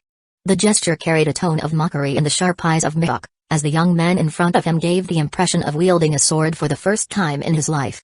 Metallic Noise feeling his sword effortlessly repelled by Yoru, Luffy showed no surprise, even with the impressive speed he maintained at the moment. You're fast. So fast that it even startles me a bit, and I can't quite grasp how you did that. However, you're still just a child inexperienced in the sea. Mihawk said indifferently. The swords remained entwined for a brief moment, but in an almost imperceptible movement, Mihawk disarmed Luffy, separating the swords and exploiting an opening in the young pirate's guard. However, Mihawk, who was ready to attack Luffy, had to step back as a shadow appeared above them, revealing a fierce white furball holding a kanabo over its head, causing the greatest swordsman to retreat before the weapon hit him. Boom. Yamato's weapon hit empty space, exploding into the wood just below. Jumping a few meters away to another wreckage of the floating ship, Luffy and Yamato saw Mihawk gripping his sword, as he seemed to be underestimating both of them until now, but the fight appeared to be more challenging than he imagined with just these movements. Boom. The ground shattered beneath the feet of the two Straw Hat crew members, propelled by the force of their feet toward Mihawk. While Luffy explored his enhanced speed, Yamato relied on observation Haki and her supernatural body, both rushing towards the adversary. They skillfully leaped between the wreckage at sea, preparing for the next attack. Armament Haki. Yamato wrapped her hand with the kanabo as she advanced, darkening it with the manifestation of her Haki. Metallic noise boom. Metallic noise boom. Boom. Metallic noise. The battle turned the space within a radius of 50 meters into chaos immediately. While the restaurant remained at a safe distance, the pirates who had not yet fled entered into despair, running frantically in search of an escape route. Run. We're in the middle of the battle. Stop, please. Where's Captain Krieg? Where is he? Captain, help us. Metallic noise boom. Metallic noise boom. Metallic noise. In the heat of the battle, Luffy and Yamato demonstrated remarkable resistance against Mihawk's intensity. Whenever Mihawk advanced against one of them, the other entered the collision to provide support, blending their distinct elements with the attacks to force the swordsman to step back a few meters. This pattern persisted, giving Luffy the opportunity to absorb more about the art of swordsmanship while trying to adapt to Mihawk's style. What kind of confrontation are we witnessing? As the battle unfolded before Reiju's eyes, they were shocked. The scene was a chaotic storm of swift shadows, accompanied by supersonic metallic roars. Explosions of flames and ice tore through the air, creating a scene of destruction that lifted water and debris from Krieg's ship. The environment was charged with an intensity that made everyone present tremble at the magnitude of the fight. With each collision, the shadows moved in a frenetic dance, almost as if space itself were distorting with the speed of the combatants. Rage struggled to visually keep up with the rapid movements and explosions of contrasting elements. Amidst the chaos, she could barely discern who was attacking or defending, as the elements blended in a symphony of destruction. The restaurant, at a safe distance, served as an impotent witness to the unleashed fury. The few remaining pirates on site were desperate, trying to distance themselves from the combat zone, aware that they were witnessing a battle of epic proportions. Metallic noise boom. Metallic noise boom. This battle is on a completely different level than the one Zoro faced. Kuina commented. Her astonishment was evident, as she had never imagined that humans could engage in such an impressive combat. Luffy wasn't exaggerating when he said we're like frogs in a well. She thought, trying to assimilate the shock of witnessing powerful opponents facing off. This surpasses all the fights I've ever witnessed in this sea. Zeph, with widened eyes, couldn't contain his amazement. Even in his days in the Grand Line, he had not witnessed something so grand. Will they be okay? Nami asked, her expression a mix of surprise and concern. For her, who carried traumas from the past, such as the confrontation with Arlong, seeing a fight of this caliber was a shock, but she knew that the fishman would be helpless in the face of such a battle. I hope so. Zeph replied, observing the intensity of the confrontation with a mix of fascination and concern.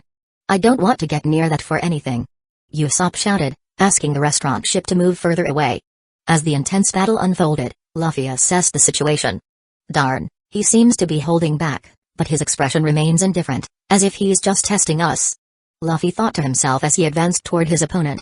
His sword began to crack. Unlike Yoru or Kanabo, his weapon was far from high quality, and without the ability to use Haki to strengthen it, the blade started to wear out quickly, even though the fight had only started 2 minutes ago. Luffy attempted a sword duel but quickly realized he was easily overpowered by the skilled swordsman. At that moment, Yamato intervened to save him from an imminent counterattack by Mihawk. Despite knowing that his speed surpassed Yamato's at that moment, Luffy felt frustrated to realize that she could react more quickly. The captain found himself protected by his vice-captain, a situation that left him both grateful and somewhat embarrassed. After Yamato pushed Mihawk away once again, Luffy began to step quickly on the wreckage at sea. Each step he took caused the broken structures to crack beneath his feet. Jumping from one location to another, he tried to circle Mihawk, seeking an opening while keeping a keen eye on his opponent. This is only highlighting the fact that we are still children, as he himself said. Luffy thought, feeling the frustration in the face of the disparity in abilities. Even during the previous confrontation between Yamato and Mihawk, he couldn't identify an opening, but now, the swordsman seemed more determined not to give ground. Observing Mihawk waiting for him while keeping Yamato at bay, Luffy decided to attack directly. Raising his saber, he tried to mimic how Mihawk wielded the sword, adjusting his muscular posture in hopes of creating an opening in the skilled swordsman's defense. Metallic noise. His weapon was easily parried. You're learning in this fight, that's good, but not good enough. Mihawk said calmly. Crack.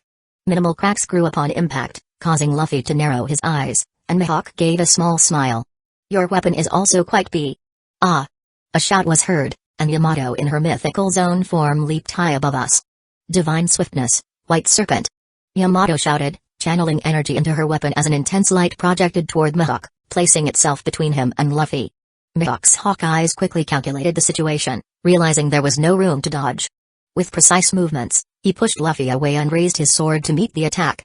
In an agile motion, he delivered a powerful kick to the mythical zone's body, launching it like a rocket that exploded against the wreckage of the old ship, about 40 meters away. Boom. As Luffy collided with a spot where he was thrown, Mihawk focused his attention on the light emanating from Yamato's weapon. Tightening his sword, it began to radiate a green energy. Sword style, Kakuto-san, proclaimed Mihawk, covering his sword with an intense green light. With a swift movement, he cut through the air, and the emerald energy expanded from the sword toward Yamato's attack. Shiai shiai. The sound of the air being cut echoed as the two energies, initially separated by 20 meters, collided amidst the sea, forming a diagonal angle due to Yamato's aerial position during the launch of her attack. Take cover. Zeph shouted to everyone, even though it was something his eyes wouldn't normally react to, he still had his sea experience and knew when something terrible was about to happen. Run inside the restaurant. Rage shouted to the others shortly after, sensing danger along with a few others. In the midst of the attack trying to reach each other, everyone fled inside the venue, even Shirahoshi flew, surprising some who noticed it. Bring Zoro inside. Kuina shouted, As Johnny was still with the unconscious Zoro beside him, grabbing his friend's body carelessly, he ran with the others to seek shelter. The energies collided in an explosive spectacle, triggering a thunderous reaction that reverberated throughout the environment. The explosion spared not even the commercial ships that were more than 5 kilometers away, still trying to distance themselves from the restaurant. The impact of the clash was felt even by those far from the epicenter, marking the magnitude of this intense collision between powerful forces. Unknown POV. In the distance, the celebration on the commercial ships echoed with relief and joy for having escaped the Krieg pirates. However, a frightening twist was about to unfold. We escaped. We managed to escape from the Krieg pirates. Someone celebrated. Yes, we are more than 3 kilometers away from the restaurant now. We only managed because they seemed quite exhausted, so no one tried to stop us as we boarded our ships. Still, we got out before they could recover. We should be relieved about that. It's a shame the restaurant won't have the same luck. Soon, they'll be looted and killed by those damn pirates. Who cares? I'm alive and well right now. That's what matters to me. Hey, look.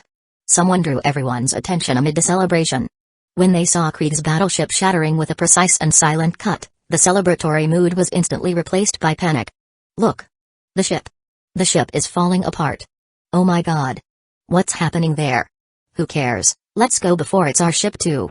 From a distance, they could see Krieg's battleship breaking into several pieces with a clean and silent cut, something that terrified everyone on the commercial ship to their core as all these civilians watched with their worst fears, even though the victim was a cruel pirate. Let's go. It's quiet. Now. Chaos ensued among the civilians as they witnessed the destruction of the pirate ship. The sight of the vessel unraveling before such a clean and deadly cut left everyone stunned, even from a distance. However, the immediate concern of the civilians shifted when they realized that distant lights indicated a new threat approaching. 2 lights, one purple and one white. What's happening there? I've already said, who cares? Captain, let's go faster. Boom. Boom. The small explosions and the resounding sounds of cannons began echoing towards the commercial ships, signaling that something of extreme magnitude was happening in that distant location. It looks like there's a fight happening there now. Are those small explosions from cannons? That's what it looks like. What else could it be? Suddenly, a bright flash intensified, darkening the sea from that location. The explosion triggered a deafening cacophony, echoing across the seas and cutting through the air. A fierce shockwave erupted from the epicenter of the detonation, manifesting as an overwhelming force that spread through the water. The roar was like a furious bellow from nature itself, unleashing a spectacular sight of vibrant colors and dancing sparks in the night sky. The intense light of the explosion dazzled all observers in the distance, turning night into day for brief seconds. The seawater churned and rose in a chaotic whirlpool, mixing with debris and fragments of Krieg's battleship thrown into the air. Boom! Immediately afterward, the shockwave, ruthless and unstoppable, hit the commercial ships with overwhelming force. The boats swayed dangerously, and some were lifted by the turbulent waves, while others were thrown into disarray. The atmosphere became thick with the salty scent and the deafening noise of the impact, as civilians aboard the commercial ships struggled to maintain balance and comprehend what was happening before them. The impact threw the boats into a frenzy of even more despair, hitting the commercial boats 5 kilometers away. What? Ah! What is happening there? I'm losing balance. Someone fell into the sea. On one of the commercial ships, civilians panicked like never before, just like on all the other ships. At the Barity, although not directly hit by the explosion, the floating restaurant was among the closest to the epicenter. The shockwave hit it with tremendous force, throwing debris into the air and causing panic reactions among those present. Screams echoed throughout the Barity as people were thrown by the sudden and disorienting impact. The sight of the horizon seemed distorted, as if the world itself were unraveling. Chaos reigned, and confusion spread among the customers and staff of the floating restaurant. Ah! What the hell is happening? It looks like the end of the world. The surface of the sea is so terrifying. Sharky. Ouch! Brother Luffy and Sister Yamato are still there. Scory Island Victa, Island Energetic Hibone Italy. You're right, my dear. But these days, the young ones want to blow everything up. How can you have this kind of conversation in the middle of this hell? Did you see the size of that explosion? I've never seen anything like it. Will the Barity survive this? Is the restaurant in danger? Let's hope not. The Barity is our home. I don't even know if we can make it back there. The shockwave was so strong it threw me away. If the Barity is hit, I don't know what we'll do. Did anyone survive that? The explosion unleashed such intense devastation that everything within a radius of 50 meters was consumed by the impact, reduced to dust on the spot. Debris and wreckage were thrown even further, reaching an extent of 200 meters. Even the more distant ships did not escape entirely, feeling a subdued version of the devastating impact. After the explosion, it took long and tense minutes for the dust to settle and the chaos to calm. Krieg's pirates, now more than 500 meters away, were ruthlessly dragged by the impact. Some perished under the debris, victims of the unleashed destruction. Mihawk remained serene on his raft, as if the violence around him had not affected even the calmness of his improvised transportation. Yamato emerged in the midst of the frozen sea, her hair somewhat disheveled, but, aside from that detail, she appeared perfectly intact. "You are truly formidable, but there is much to learn," Mihawk proclaimed after a brief silence. Without showing hesitation, he turned his gaze to Yamato and, in the blink of an eye, disappeared from the location. Not even Yamato's speed and keen instincts, combined with her observation haki, were enough to react when Mihawk appeared in front of her, raising his sword. The strike delivered by Mihawk was swift and precise, cutting through the air with deadly grace. An instant later, blood painted the surroundings, a cruel display of the lethal efficiency of the master swordsman. Chapter 45, Verity 08. Mihawk remained serene on his raft, as if the violence around him had not affected even the calmness of his improvised transportation. Yamato emerged in the midst of the frozen sea, her hair somewhat disheveled, but, aside from that detail, she appeared perfectly intact. "You are truly formidable, but there is much to learn," Mihawk proclaimed after a brief silence. Without showing hesitation, he turned his gaze to Yamato, and in the blink of an eye, he disappeared from the location. Not even Yamato's speed and keen instincts, combined with her observation haki, were enough to react when Mihawk appeared in front of her, raising his sword. The strike delivered by Mihawk was swift and precise, cutting through the air with deadly grace. An instant later, blood painted the surroundings, a cruel display of the lethal efficiency of the master swordsman. "Impressive," uttered Mihawk calmly, observing the blood spurt before him. At the epicenter of the battle, Luffy maintained a firm stance. When Mihawk unleashed his attack, Luffy tried to confront Yoru. The black sword cut across his purple chest in a straight line, but Luffy did not waver.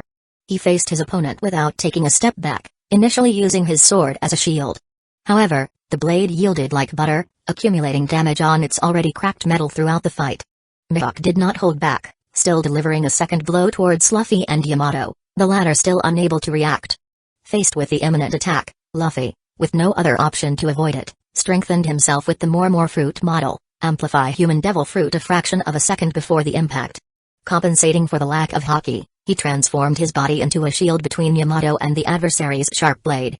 Yamato, surprised, exclaimed, "Luffy, I won't move as long as you're in danger," Luffy asserted determinedly. The sound of a cut slicing through the air echoed. Spurting blood, Luffy gritted his teeth, feeling the pain of the attack but remained steadfast. "That's nothing," exclaimed Luffy, quickly raising his arm and closing his fist. He struck the ice, generating an explosion of chaotic flames that shattered the layer of ice where his opponent stood. Boom! Mihawk reappeared on his raft before he could be hit, casting a small smile in their direction. "Luffy, are you okay?" Yamato ran to Luffy's side, concerned. "I am, as I said, it's nothing," he replied, closing his eyes to concentrate, about to test his powers. The cut on his chest began to emit an ethereal glow, as if a healing light were born directly from the wound. In the blink of an eye, the healing unfolded, a magical dance of regeneration that left everyone marveling. Every trace of the cut vanished rapidly, and the skin restored itself to its original perfection. It was as if the very tissue of the wound was responding to a healing melody, with luminous healing notes intertwining and transforming the injury into a fleeting memory. It seems this is the regenerative power of the econs. Even without using the more fruit model, amplify human devil fruit's power to accelerate the healing speed, it's incredibly fast, thought Luffy, watching his chest heal, even though the cut was not fatal. However, this remarkable regeneration, which seemed like a work of magic, was not granted without costs. The energy pulsating within Luffy, once focused and stable, now flowed intensely, as if every cell in his body contributed to the spectacle of healing. The intense light shining during the process was a testimony to the price his body paid to achieve such accelerated recovery. While the wound disappeared, it was as if Luffy's very essence was being interwoven into the regenerated tissue, signaling that each act of healing demanded a significant tribute of his energy. The glow dimmed, revealing a momentarily weakened Luffy, but still standing and determined to face any challenge. "I can't use this too much in a fight," Luffy thought after seeing the cost. "Instant regeneration? It's amazing, I've never encountered a mythical zone with so many impressive characteristics," Mihawk murmured, observing the scene with a hint of admiration. Internally, he reflected on Marco from the Whitebeard pirates, who also possessed instant regeneration, even faster. However, The unique abilities of this strange purple fire, combined with the enhancement of the young man's physical conditions, gave the young man's devil fruit a notable superiority. But this is intriguing. I sensed, through my hockey, that he managed to exchange his speed for exceptional hardness in his body a moment before my sword hit him, turning him into something as resistant as if he were enveloped in powerful armament hockey. It's peculiar, to say the least. Could it be a unique feature of his body, a singular ability of his mysterious devil fruit, or perhaps this brat even possesses another devil fruit? Mihawk thought, but quickly dismissed these questions from his mind, keeping his focus on the children before him. Anyway, his secrets don't interest me. I just want to witness the boy for whom Shanks sacrificed one of his arms to save. He concluded his thoughts, assuming a combat stance once again. Are you really okay? You shouldn't have shielded me with your body. Yamato couldn't help but ask again and exclaim, but she was looking with a hint of admiration where Mihawk had cut Luffy, and he healed without leaving a scar a moment later. Don't worry, let's focus on our opponent now. Luffy said. He no longer had a weapon, he could only unleash his firepower at this moment. Yes. As Luffy launched back into the fight, Yamato couldn't help but feel a special warmth in her chest, a feeling that surpassed mere admiration after he took the enemy's blow in her place. Every graceful movement of Luffy, every flame he emanated, seemed to ignite something deeper within her. Watching him with eyes filled with affection, Yamato felt a wave of emotions, among which a true love began to blossom. Luffy's sacrifice, his protective instinct, and the way he faced challenges with unwavering determination stirred her heart in unexpected ways. But now, seeing that Luffy was well and ready to fight, she took her stance with determined eyes and turned to Mihawk, standing on his raft. From a distance, their crew in the restaurant calmed down and returned to the deck to assess the situation. Despite moving quite far from the area of the earlier powerful attacks, they could still catch a glimpse of the battle at this distance. A moment later, both sides soared back towards their enemies, ready to resume the fight. A battle of slashes and explosions ignited once again. Boom. Boom. Boom. Boom. Luffy clenched his fists, preparing to face Mihawk. He increased the hardness of his body by 30 times, a necessary choice now that he was unarmed against the formidable Yoru. Although speed continued to be his advantage in the sword fight, the captain of the Straw Hats knew that a misstep could result in serious injuries. The fight continued amid chaos, Mihawk's agile attacks cutting through the air, while Luffy, with his increased strength and fiery flames, tried to withstand the precision of the supreme swordsman. The location transformed into a chaotic battlefield once again. Debris from Krieg's old ship floated around, silent witnesses to the intensity of the confrontation. Luffy's punches, fueled by the power of the devil fruit, created waves of heat, and flame explosions erupted at the point of impact. Mihawk, skilled and nimble, managed to dodge the attacks and retaliate moments later. With Luffy's reduced speed, he became more vulnerable, while Mihawk's sword strikes cut through the space with millimeter precision. Despite her own injuries, Yamato continued to intervene strategically, attempting to balance the fight. The next 5 minutes unfolded in this manner. Luffy, marked by cuts that regenerated in real time, displayed the unique resilience that characterized him. Yamato, who had previously remained unscathed, now bore some visible wounds on her body. Mihawk's formidable ability continued to manifest in that intense sword dance. Each movement was a risky dance between the three combatants, with a glow of flames and ice creating a unique visual spectacle. Spectators, still at a safe distance, watched in awe the battle unfolding between beings whose powers transcended common understanding. The scene, now marked by debris and mystical elements, was the visible reflection of the clash between extraordinary forces. He's no joke, it's almost like fighting with the old bastard. Yamato grumbled in the midst of the fight, referring to the devastating strength as fighting her own father. That was quite intriguing, but I believe it's time to end this fight. Mihawk calmly uttered his words, and in the next instant, Luffy and Yamato tightened their guards, preparing for what would come next. With almost supernatural speed, Mihawk disappeared and suddenly stood before Luffy, covering his legs with armament hockey. Luffy's straw hat flew to the ground, breaking the ice formed by Yamato on the water's surface. Surprisingly, instead of cutting as any blade would, Mihawk used his sword to launch the opponent into the air. Crack Luffy? Yamato's anguished cry echoed as she witnessed the scene. However, before she could fully process what had just happened, Mihawk directed another attack in her direction. Wielding her cane Nabo, Yamato faced the imminent collision, feeling the pressure between the weapons as they clashed and being propelled upward, disadvantaged by the opposing forces in the confrontation. Mihawk didn't grant Yamato even a moment to catch her breath. As she began to regain her senses, still floating in the air, the swordsman appeared before her, ready to deliver another slashing blow. However, Luffy, once again, intervened to prevent his companion from taking the hit. He emerged from the icy wreckage and positioned himself between the two, allowing the strike to hit him, without the protection of the hardness he had used before because he utilized his fruit for speed to reach Yamato. This time, he didn't have the chance to switch to the last-minute application of speed for hardness and had to take the blow relying solely on his enhanced physical body. The impact was overwhelming, sending him hurtling toward the ground. The strike destroyed the remaining ice covering the surface and caused Luffy to sink directly into the sea. Yamato was taken aback by this, but without time to react, Yaru descended upon her shortly afterward, and she could only collide with the weapon, flying to the opposite side where Luffy had fallen. Boom! The water's roar raised an explosion of foam and splashes around Yamato's body, sinking into the depths of the sea along with her captain. The water churned, devouring the shattered ice debris. Meanwhile, the effects of Luffy's devil fruit began to fade in the restaurant. Shirahoshi and Megalo, once reduced in size, started to grow rapidly. The environment witnessed the surprising transformation as the duo regained their original stature. Sharky? A giant mermaid. A giant shark. A collective cry echoed among the staff as they witnessed the true form of the mermaid princess and her companion. Zeph, Rachel, and even Mihawk were shocked by the magnitude of this revelation. "What's happening?" exclaimed Usopp, alarmed, as he was unaware of the true size of the ship's mermaid. "It's because Luffy is in the sea," explained Kuina, connecting the dots and realizing it was an effect resulting from the captain's defeat. Mihawk, even able to sense presence through his haki upon arrival at the scene, was also surprised by the giant mermaid, as he was unaware of her true size. The scenario now was one of bewilderment in the face of this immense transformation. In the vast ocean, Luffy, who had returned to his human form, suddenly felt something expanding in his pocket. Quickly, he retrieved two tiny ship models, one of the marine ship and the other of the Going Merry, now named Black Pearl. Watching them grow at a surprising speed before his eyes, the ships emerged majestically but, due to the amount of water accumulated in Luffy's pocket, sank instantly. "Damn, this can't get worse," Luffy muttered to himself.